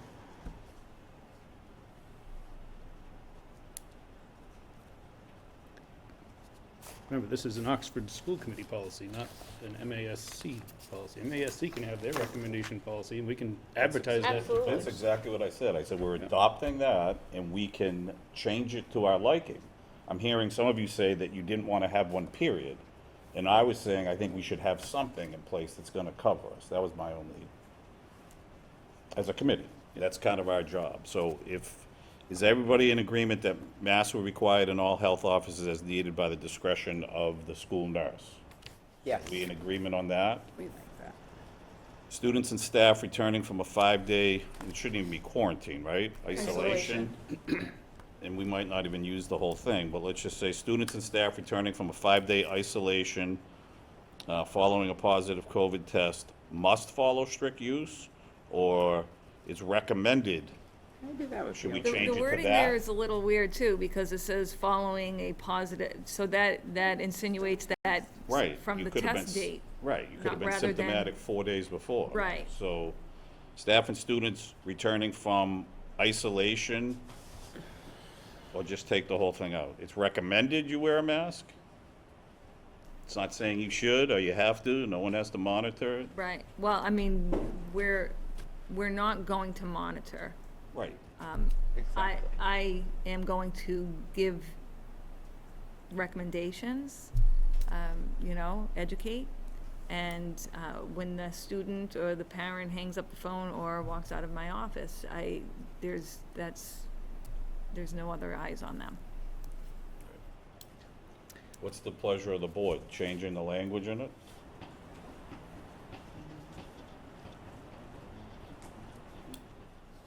Yeah, and for me, it's striking that. Like, Amy, can I ask you if, is it too much? Is it to ask, or does it make you uncomfortable if the policy said any recommendations regarding mask wearing will be left up to our school health office? Ooh, I like it. So we can, that's all we do is make recommendations That's all all we can day. So it's basically gonna just be what we already do. So I'm not opposed to that. You know, as far as when somebody does test positive, we are in communication with the student and the parent. Family, And we say, you know, it is strongly recommended. It was required, but like I said, we don't say, you know, we're gonna make sure your child has a mask on for 5 days, because the timeline gets fuzzy. It's not, on day 5, you're not completely, uninfectious. Could be on day 3, who knows, when your symptoms started much, earlier in the week, and then all of a sudden you're testing positive 4 days into your symptom onset. Then you can come back in 2 days and everybody's saying, don't you have COVID? Well, no, your symptoms were, for several days, but we have I have allergies, or, any other reason that people can be symptomatic. So to answer your question, if that's what you decide to put in, that's what we do anyway. We make the recommendations. All right, so where are we at with that one? Well, I feel like I'm the only one talking. I don't want to be I don't want Okay, to write the good, policy that's here, fine. but I'm right there with my you. feeling is we leave any recommendations from asking to the professionals in the buildings.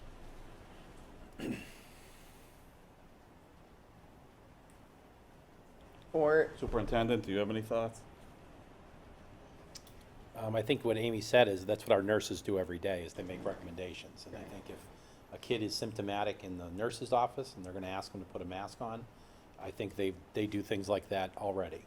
I don't think, we had a student today who that in fact happened to, and they agreed right away to put a mask on. I think our students know that our nurses care about them and wanna help them and do every day, and it's not just medical, it's also mental health issues. And so I think our students really trust our nurses. And I think our families do too. So I would support that it's up to them and their discretion to use it when they need to. So, It may be less punitive as well when it comes from a nurse, instead of saying that this is, I see this as saying students and staff. I'm sorry? It says students and staff. Yes. So I know like a lot of this is focused around student discussion and are students gonna do this, but I also look at this as staff, right? Yeah. And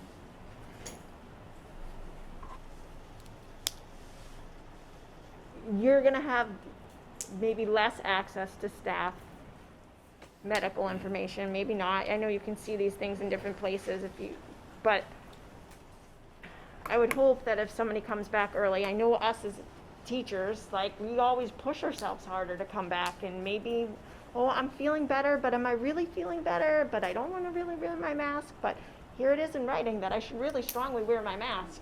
Maybe that would give somebody like the moral conscience, like push to do what's in the best interest of all students.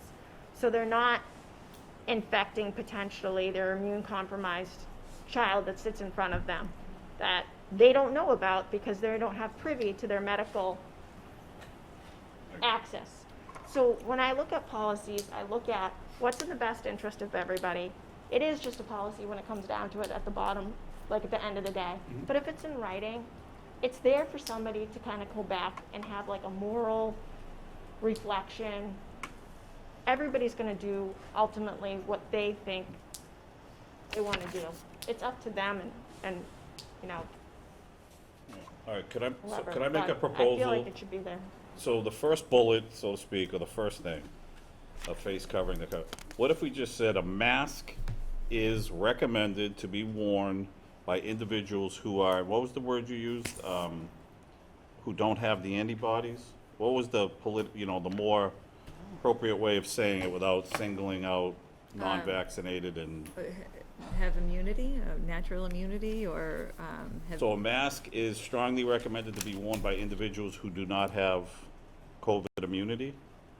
That might be a little, Is that How are we too gonna wordy? find that out? yeah, Huh? that's, How are we gonna find that out? No, but I'm just saying, I'm trying to narrow it down so that we have something in there, but we could strike that one whole out. I feel individuals who are vaccinated, that one should just be stricken. I don't think there's any need for that. And then students and staff returning from a 5-day isolation are advised to wear a mask through day through day 10, other than when eating, drinking, or outside. So just advising. What does advised mean? You mean recommend? Well, recommended, I just didn't know if I could say recommended. Not It didn't required? sound of it. I Yeah, like the word recommended. advised. I do like the word advised. And then, Yeah, I'm just- it's like and then less- masks will be Being clear required what it in less all, forceful. masks will be required in all health offices needed, or as determined by the Discretion of with the nurse. discretion of the nurse, and then strike the last one out. Yeah, I think, I'm with you, Dave, except that you lost me on the first one. What are we doing with that? Yeah, I don't know, I mean, I'm just To me, thinking, I would strike the first one also. we could strike the whole thing, because you're right, I mean, it's really, It's pitting that vaccinated. well, that's what I mean, I'm unvaccinated. trying to get rid of that one. So if we want to get rid of 1, 2, adjust 3 and 4, and get rid of 5, I don't know that. we have a policy? I will make a motion to accept what you just said, striking the first bullet, the second bullet, rewording the third bullet, that staff and students returning from the 5-day isolation from COVID are advised to wear a mask other than when eating, drinking, or outside. And the change to the masks will be required in all school health offices as needed per discretion of school nurse. That's my motion. Strike the last one, you said, right? The And last. strike the last, yeah, well, that was stricken for All right, so we have a us. motion, do we have a second? We have a second, any further discussion? Seeing and hearing none, call for the vote, Ms. Cook? Yes. Mrs. Forbes? Yes. Mrs. Griffin? Yes. Mr. Burke? Yes. I'm a yes, 5 yes. Thank you. All right, what do we got next? Personnel negotiations, any updates, Mr. Burke and Mrs. Forbes? No, we haven't met Oh, since thank last you, meeting, Mrs. right? Grenat. Oh, you're welcome. Thank you. We did meet with them.